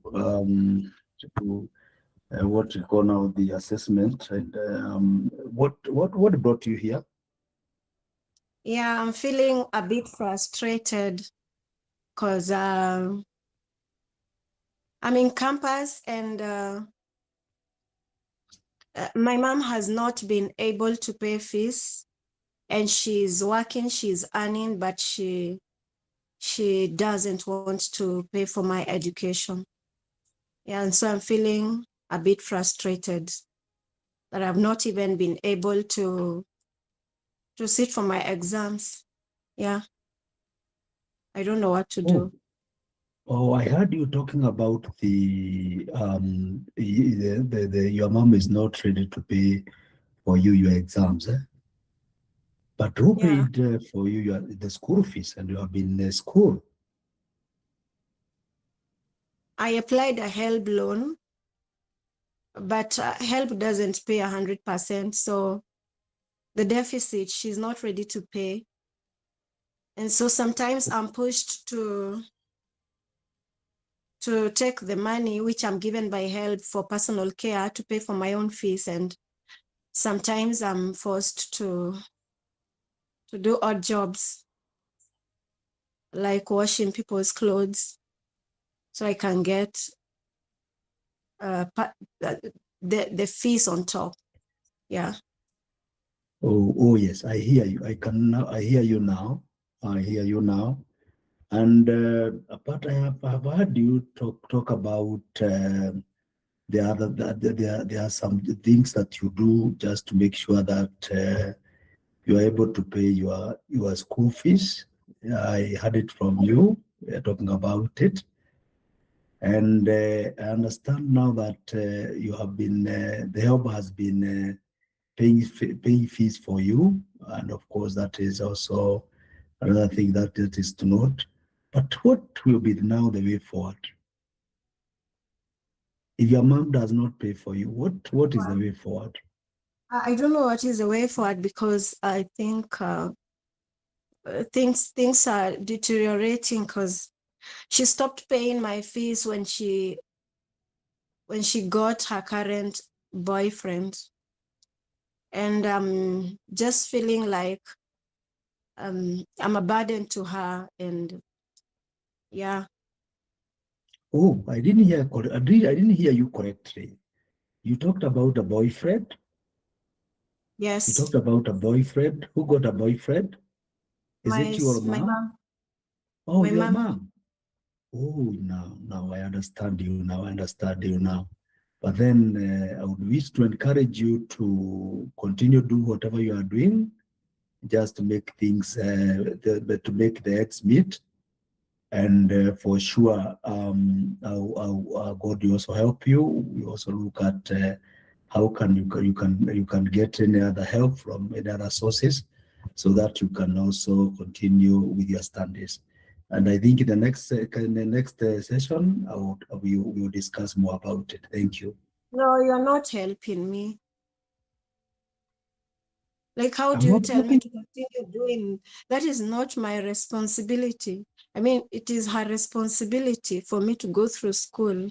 So how do you tell me that I continue doing what I am doing, and it's not my responsibility? I mean, I cannot play parent and daughter at the same time. Yeah. So you help me to Now, know. thank you. Now that you have you presented your problem, and we have shared. Remember, I've told you that we will try to look at other sources of where you can also get help apart from the help. So I think when we meet next time, we will discuss more about that. Thank you. Okay. Timothy, Yes. that is good, but the client is like she needs more help. Pick the feelings. Pick the feelings and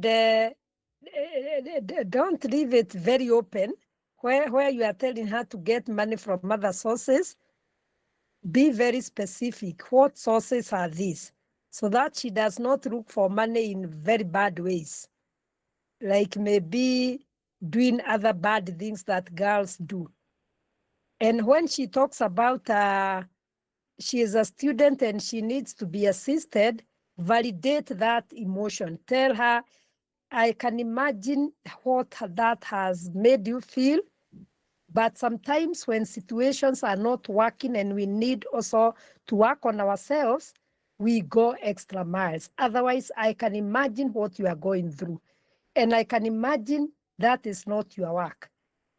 And then, if it is possible, you can even give typical examples of somebody who did it and they succeeded.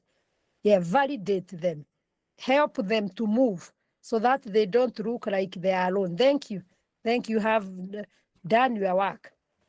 I was answering where she has said, you are not helping me. And can't say that.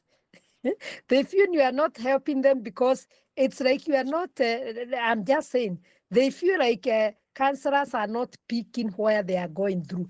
They want you to get into their phenomenological world. And that's why we said, according to Carl Rogers, you get into the phenomenological world of the client through your emotions. You may not go there directly, but through your emotions, your emphatic understanding and so forth. Thank you. Thank you. Nevertheless, that was powerful.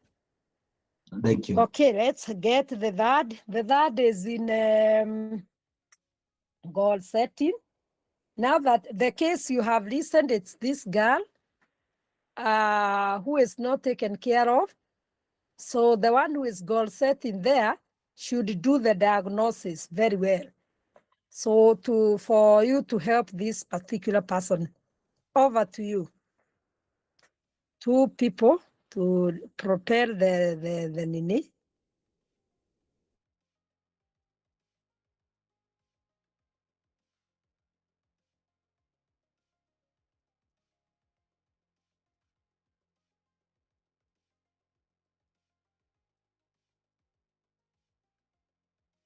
For you to volunteer, goal setting.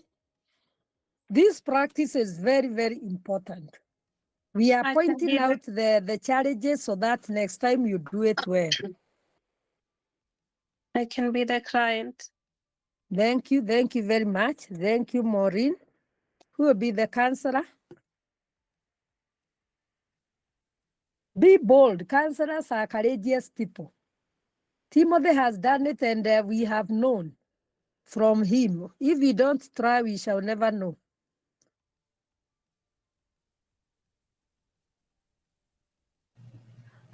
I'll try the counselor.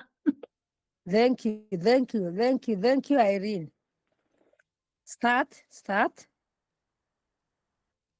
Okay, Maureen, from our last interaction, you mentioned that you have a challenge with school fees, that your mom is not paying school fees, and it's a bit challenging for you. It's weighing you down, which is quite understandable. Please tell me more. How have you been from the last time we met up until this moment? The situation has not changed yet because she's still not willing to pay the school fees. I've tried talking to her or telling some of my relatives to come in between, but she's still not willing. And I'm having a really difficult time juggling between job and the work, job and having to pay for the school. Oh, sorry to hear that. I can imagine how heavy it may be weighing you down. Is it maybe an issue that is also affecting your performance, or it's not yet gotten to that, or are you balancing between working and studying? I was hoping you'd help me set a goal on this, maybe on how to balance between the work and my schoolwork so I don't continue deteriorating. And the other goal I was hoping is maybe help me communicate better to my mother so she can understand the situation I am at. And also, when school closes and I go home, the situation between her boyfriend and her, and how we can deal with all this together. So those are my goals. what I'm hoping to achieve from Oh, this. Okay, so from what I'm hearing, at least it's already clear your performance in school is challenged by all these things that are happening, and I'm very sorry for that, because I think as a student your priority is performance, and we shall work together to see how to improve that, and also the relationship with your mom, and yeah, to see how we can get her to support you in the best way possible.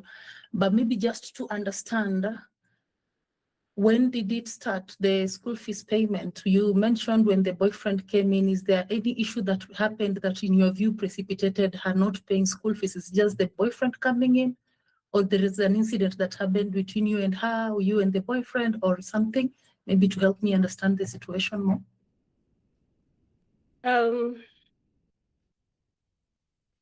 For me, she believes the help money is enough to pay school fees and sustain my life in college. But she doesn't understand it's not really enough. And also things changed when the boyfriend came in, because it's like he's brainwashing her.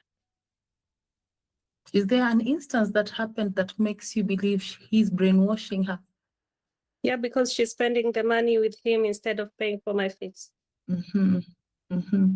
So our target here is to see how to balance between your studies and the work, because as it is, the priority now is for you to finish school. This is the situation we are in right now. Our priority is for you to finish school and finish well, not just complete it and do it well. And then number two, to see how to establish a relationship with your mother, and also see who else can come in. Are there people your mom is close to that we can try and talk to see how to get her on board? Because as you've rightfully indicated, you're a student and not a parent, and you can take a parental responsibility. Are there any other people you feel can be of support in talking to your mom and also in supporting your education other than mom, now that the situation is as it is? Maybe her sisters and brother, or her mother, who is my grandmother. Beautiful, beautiful. So there is light at the end of the tunnel. You know, all is not lost. So keep hope alive. We shall organize on how to communicate to them and not also break the relationship between them, because at the end of the day, we are a family. And then for you, I think now we work with what is doable. As it is, the situation is that mom is not paying the school fees, but that should not deter you from progressing with your studies. And maybe encouraging you to just focus on what it is we are doing at this particular moment. And before the next set of exams, we shall be talking to uncle, auntie, and your grandma to see how they can support, either by paying or talking to mom to support with that. And then maybe over time, we can also talk to mom and also express the feelings. Maybe even to ask, have you also talked to her about how the relationship has changed ever since her man came in the picture? Yes, but she doesn't listen or understand. Like I said, he's brainwashing. Okay. So possibly again, we shall use the relatives to see how to get to her to understand your perspective. And then we see how to soldier on. So for now, I would encourage you to focus on your studies, and then we shall now see how to reach uncle, auntie, and grandma to see how they can support with the school fees payment or talking to mom about it. Okay, thank you. I feel a bit relieved, and I'm looking forward to the goals. Great. Have a great day. Thank you. You too. See you next time. Thank you. That is very good. Can we clap for them? Well, they have really done it. That counselor is good. Counselor Irene. Yeah, I need to and go for also drama festivals. Yes. Yes, Irene. I need to go for drama festivals. Now. Can I hear well? Now or when? No, Mwalimu, because you said she did it very well. Yes. So she's yes. asking you, is she qualified for drama festivals? Yeah, Exactly. she is very much qualified. In fact, she has done it in a very composed manner. And the client is also, you look like it's real. In fact, I was feeling like I was in a counseling room. I don't know how many felt like me. Yeah? Maureen, let's get into acting. Yes, thank you. So Thank you. Irene and Nani Maureen, you have, you people next week we shall do it, and then I'll come with my observation checklist so that I don't disadvantage anybody. And each of us will go for 15 minutes. 15. I can even come with them tomorrow. We do a few. Tomorrow we do a few. Next week we do a few real ones, so that we are not left out. Because I can ask for a physical class and then I disadvantage very many people. Thank you. Now that stage was done very well, goal setting, and actually I was trying to look at what you are required to do in the goal setting, and I could see that the specific, the client was able to specify the goals very well, and both of you were able to align with what was being said and what is to be accomplished. And surely, Irene, you did it very well because you are trying to bring other people on board to ensure that these goals are accomplished. Thank you very much. Stage 4 is critical. And this one can take like 5-6 minutes more time because it is intervention and problem solving, whereby it is now the counselor's role to use strategies and to use techniques to address the challenges that were outlined by Maureen and the clients who have come there before. Over to the next group. Over to you.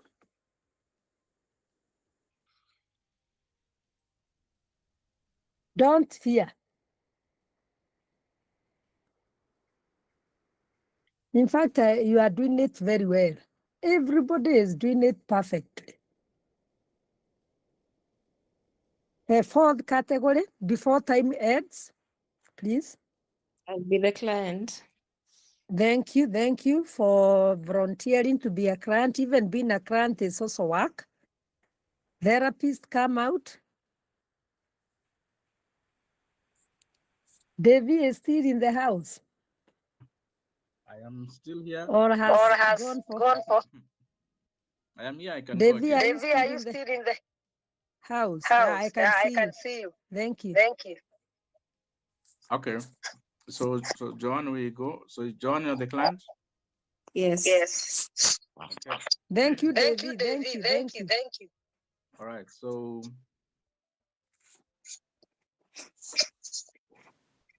Sauti kidogo.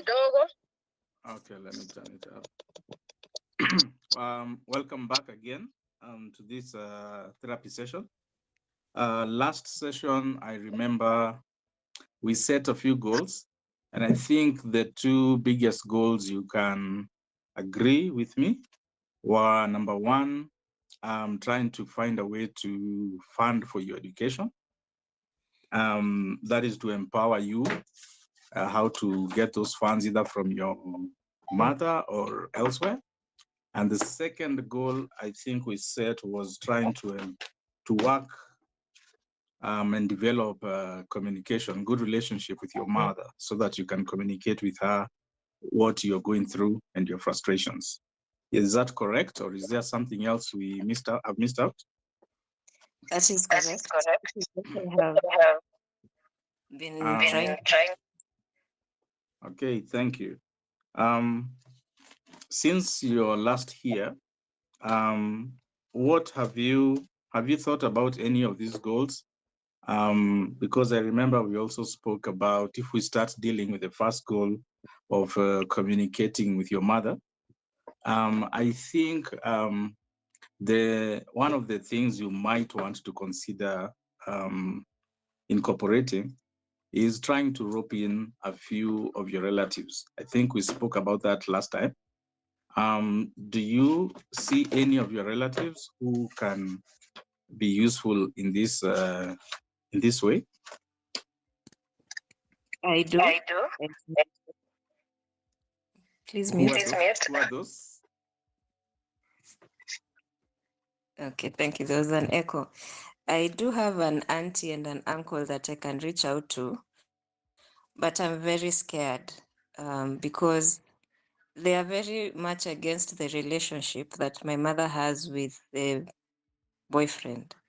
And talking to my mother will lead to a lot of chaos. And when I tell my relatives, she says that I'm getting into her business. And I am stuck because they are very ready to help me. But anytime I reach out to them, or if it happened where I spoke to my auntie and my mother blew up on me. So my relationship with her is strained. And that's why I am scared. At this point, all I can say is I am stuck and I am scared. Thank you for that. I completely understand. I mean, that fear is very justified because then you don't want to bring relatives who are going to then make the situation worse. So I think the other thing you might want to consider, maybe because if that's the only potential family member you thought would come in and we cannot use them, maybe we can go off and use third parties that are not even part of the family. Is there a close friend who you think is sober enough, who you can think about, who you see your mother with, someone who can really be able to be useful in this situation, Joanne? Maybe my ex, but I don't want to revive that relationship. He's the closest person who's ready to help me. But going down that road would also mean very many things for me because now I ended that relationship, but he's the closest person who can help me. I don't know. Honestly, where I'm at, it's either I continue doing the extra work and missing out on my classes and feeling strained. I don't know because I wish my mother would pay for the school fees. But I also really want to my aunties and my uncles. I really want to navigate that because the only other person who can help me is my ex. But that would open up another relationship I'm not ready to get into.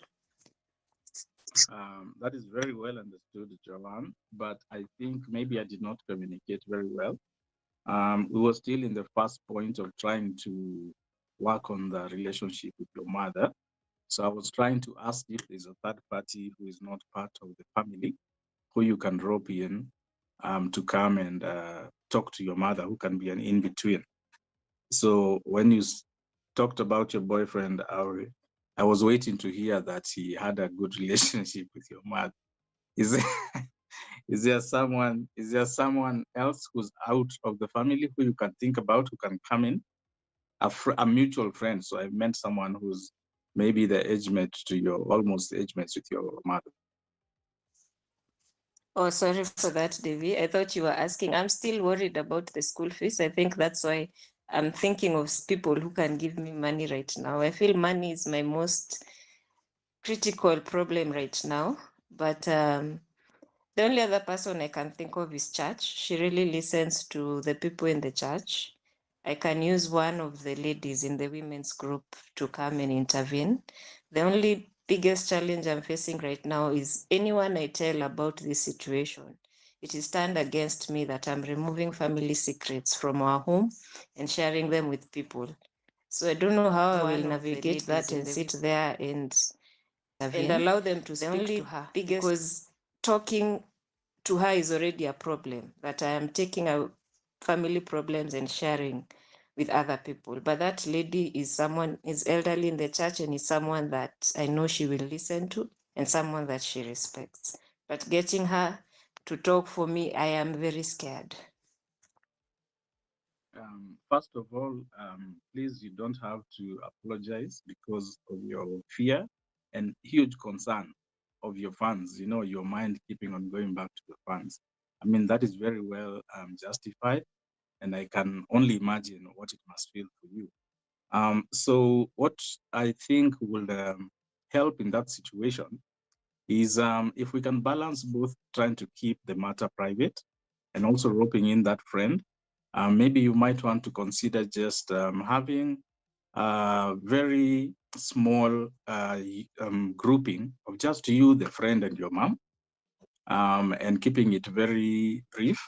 And at the beginning of the conversation, you can assure her of confidentiality also in that setup, so that she can actually maybe it will curb that fear of also you going to tell other people.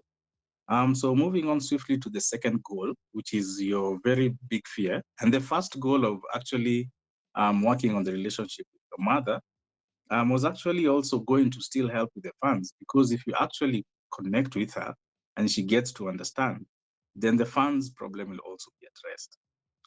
The other thing that I feel you might want to consider is, I think your mother also needs some awareness and knowledge on how help works, because I heard you say in the last session that she does not understand how it does not cover all your expenses. So maybe you might also want to consider inviting her over to the school, and maybe having maybe accountant or someone who deals with it, maybe the school administrator, to talk to her about it, so that maybe she can be educated about it. And the other last goal of now actually the funds themselves, we can also explore the alternative of relatives who can be willing to chip in, apart from you just trying to work, which is going to also is going to get in the way of your studies. So maybe if we could come up with a list of relatives who will be willing to contribute towards your education, I think that's another thing you might want to consider. I feel if we could engage these things, even 3/4 of them or half of them, we will be halfway to solving part of your concerns. How do you feel about that? I can try. The fear is still there though, because she's very much in love, and you know, her boyfriend is also not really doing anything to help, and she listens to him a lot. So I can try all this, but for me, taking that step is what is really holding me back, because our relationship is very strained. Are you okay? Are you able to reach out to her and talk to her? Actually, this was going to be my last my last proposal, that I am also open to having her come over and having a talk, the three of us. But initially, I can also just see her, and then I can invite you over too, and then we can pick it up from there. That's a good, very good solution too, also to the communication that you're having. So I think with those for this session, I think we have gone through some of the ways we can actually practically see how to meet the goals that we set in the last session. So thank you very much. We'll meet again in the next session. Thank you. Thank you very, very much. And I also like the way you have brought yourself up there so that you can be together. That's very powerful. Very, very powerful. And I think the next group can still do the same. You have really equipped this client. Let me ask the counselor, because this is a very critical stage. Which theories did you use? And the techniques? Are you able to identify a theory? I think what I used mostly was cycle education. Yeah, thank you. Yeah. Because that is what I saw was lacking. Number one, with the mother not being able to understand about help, so she needs psychoeducation. Yes. I think also on building the communication between the daughter and the mother.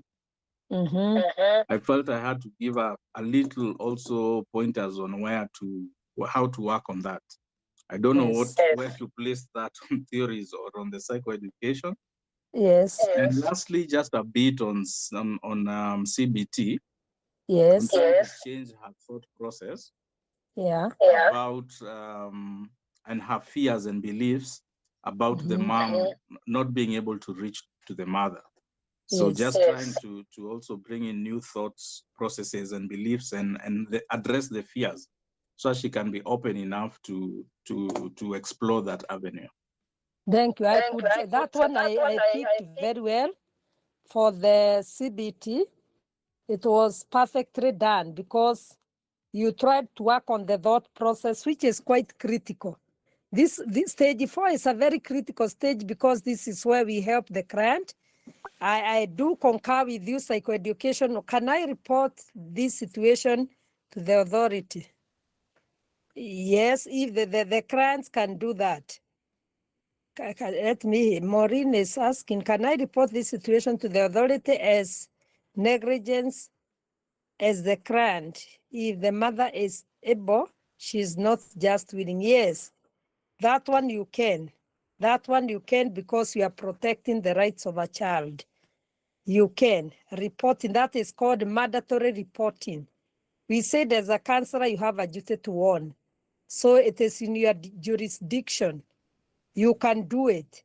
If you find that the child is suffering and you're in a position to rescue, you have a legal right to do that. That's powerful. So thank you, Davy, for the input. It was very powerful. I saw you moving on with your client very well, and you're able to help that client in very many ways. And owing to this case that is here, I heard you mention something which I liked very much, the fear. You helped this person to address the fears. And you are able to make a referral in the sense that referral for on your case whereby you reach other people who can help this girl. That is perfect. Because sometimes like, is it, who is that was, ni Joan, mulikuwa na Joan ama na nani? Was it Joan? Yes. Yes. John, sometimes instead of just reporting immediately, you can seek the contact person, like the way you are talking about the uncles and the whatever, before you go the legal way. Talk to the members of the family. When it is exhausted, that's when you can go beyond. Like I'm handling this boy who is telling me that the uncle is paying the therapist for him, and the father is living with the mom. I really want to, tomorrow, because we are meeting with that boy, Form 3, I really want to explore further. Maybe it could be the source of this boy's problem. Yes. So it is the contact person can even give you more information, can talk even to the sister, if it's a brother and so forth. Thank you so much. Let's move on to the fifth stage. We are doing very well. And the people who will come, just do like Devi and John have done, mpatane huko juu. Mtu mmoja asikae kule chini na mwingine ako juu. So the last bit is evaluation and termination. You evaluate your session, and that's where you do the summarizing skill, you use it. You pick what the client has been able to pick, and then you terminate. Over to the group. Over to the group.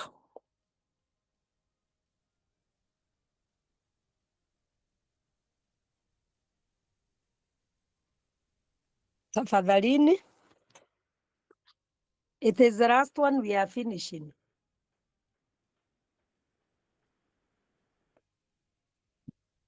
Let people volunteer. This practice is making you better. In fact, and I can see being your first term, you are even not doing like you are in term 1. You are doing it very well. In fact, I normally have challenges with the people. Term 1, they are even very rigid.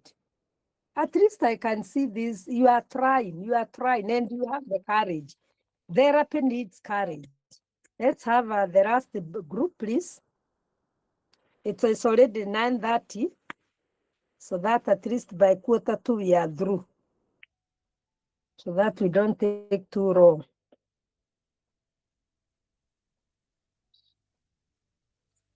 When the counselor, the client volunteers, the counselor will come.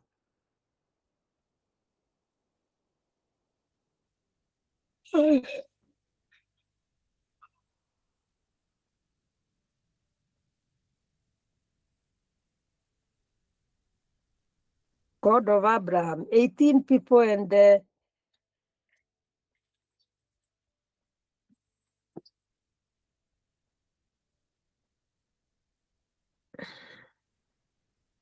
Irene, you did it with who?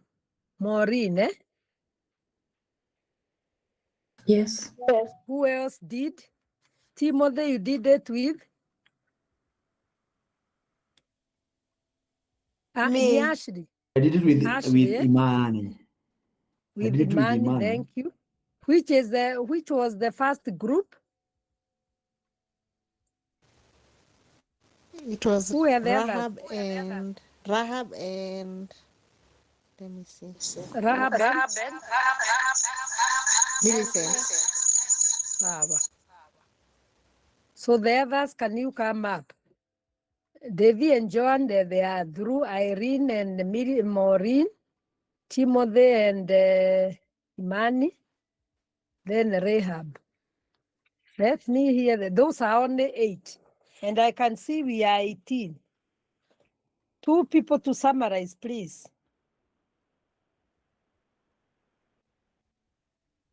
If you know you have not done it, you are doing evaluation and termination.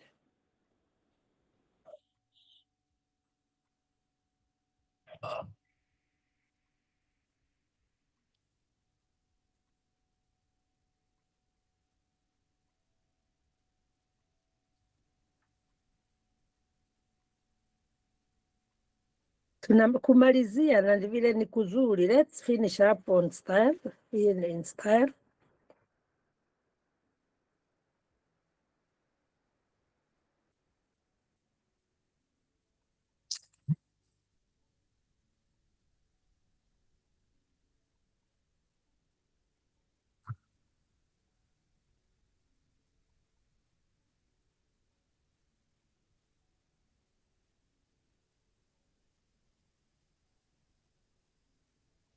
Hey, what is happening surely? Rosette, where are you? You can wind up. Anybody can wind up.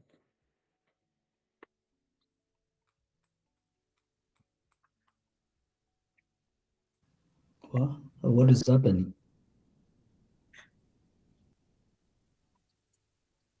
Yes. I'll volunteer to be counselor. Thank you, Soile. Thank you. Thank you very much. Always be blessed.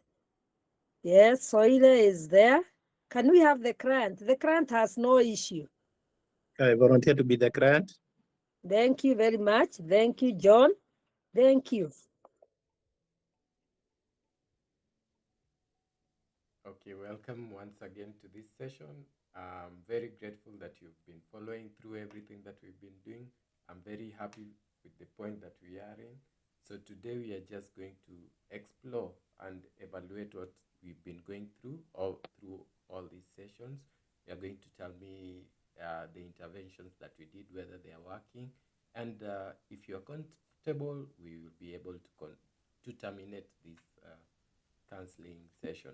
So I'm inviting you to just share with me your feelings, the interventions that we did, and the things that are working for you right now.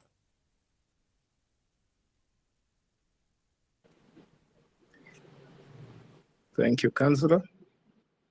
So far, I can see there is a great change. There is the great improvement.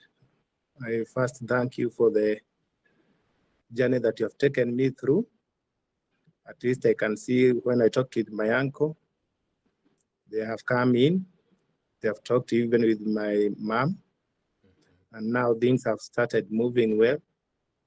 Mom has taken the initiative of being responsible, and also my uncles and my aunties have said they also assist my mom where she needs the help, and things are getting better day by day.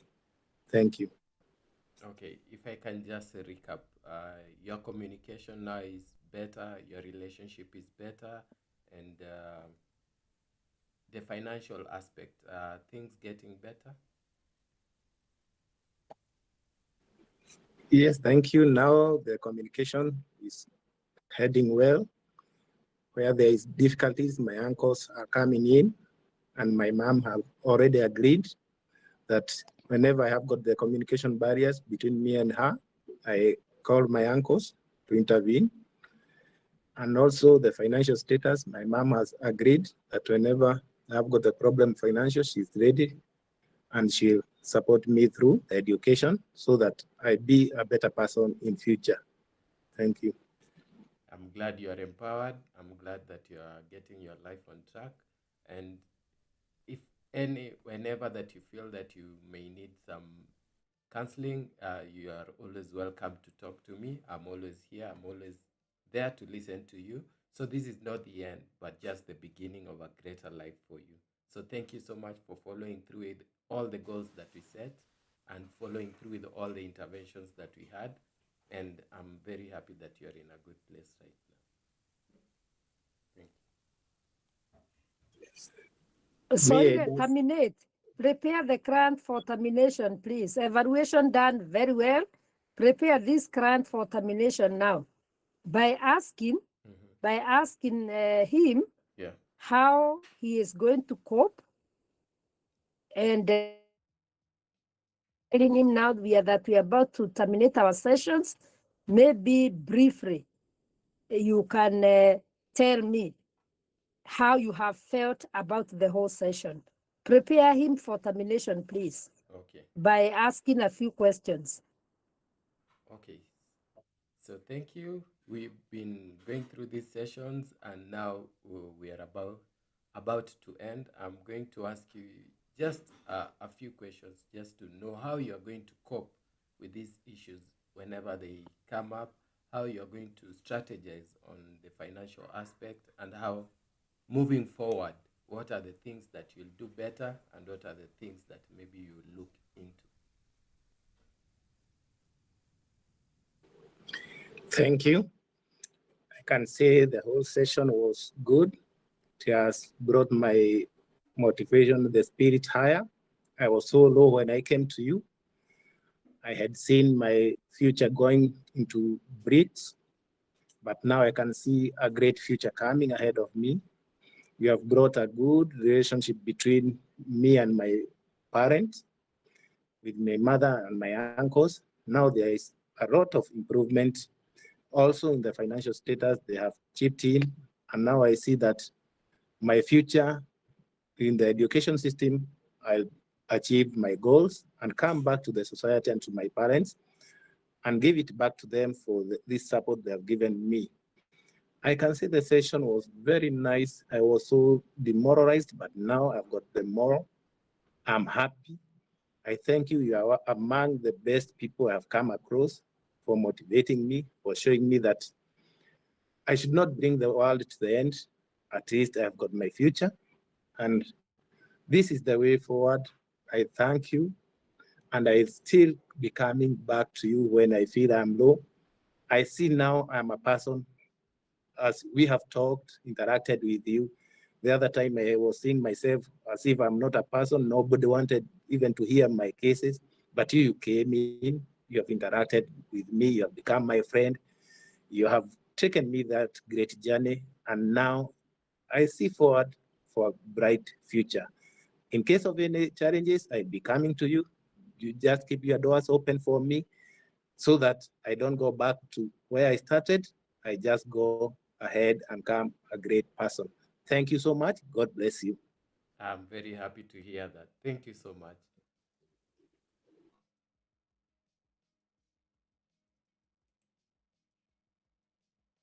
That was a good Let me- finishing, let me- very good. Chege, thank you for the good participation. You look like you are in real therapy. You are not joking. That you are really in therapy. That's very powerful. You are behaving like real clients. And the counselor there taking the study. Thank you. Yes, that's how you do the evaluation. Evaluation, mostly you do it using questions and interviews, and you have done it very well. Thank you, Soire, for even allowing the client to speak, and the finishing was nice. So I can imagine all of us have been watching this. I'm even letting Soire and Chege. Yes, I'm writing those who have participated, so that from tomorrow now we know where to start when we start our a real practice now, because when we do our learning the first session, the second one we start our practical. I'll come with the observation checklist, then we can tick where we are doing well, so that I don't bother you coming for another class. I want to start early so that by next week I'm through. So tomorrow, if you can do like 10 or 5, yeah, we can. Like today we have been able to do 1, 2, 3, 4, 5 counselors. The other time 5, the other time 5, it will be okay with us. So we shall try 6. Tomorrow we try 6 counselors. The other day we try 6 counselors, like that, so that at least I don't feel indebted to you. Otherwise, thank you very much. You have enacted, that is called enactment. Enacted those steps very well. And thank you, Marianne, for also reminding me I was to say that. And I think this part of the communication skills, we need to really do it practically so that we understand. So it will be more experiential, this whatever. We learn a little and then we do a lot of practice so that it becomes better. When you get the notes, the other bit you can pick, because we only need to enhance our communication skills. Otherwise, I want to wish you all the best. I don't know whether you have comment. How was the session? Timothy, how was everything generally? Mwalimu, it was nice, very lively. With those concerns, they were very well raised, and by the end of the day, goals were set, and by the end of the day, the determination was done very well. But I had a question that I wanted to ask. Yes.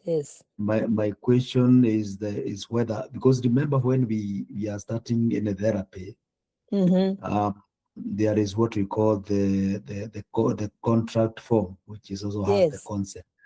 Yes. And then it is maybe, I thought maybe there would have been a termination form, maybe the same form, but then where the client and the counselor would sign just to terminate the service. Thank you. Yes. I think I concur with you. The termination form we may not have, but we have the consent form. And I think I have a consent form in my phone. What I can do, I'll send you do it like a mock consent form, whereby you ask your client to fill, and you give them 2 minutes to fill when we shall be doing the practice tomorrow.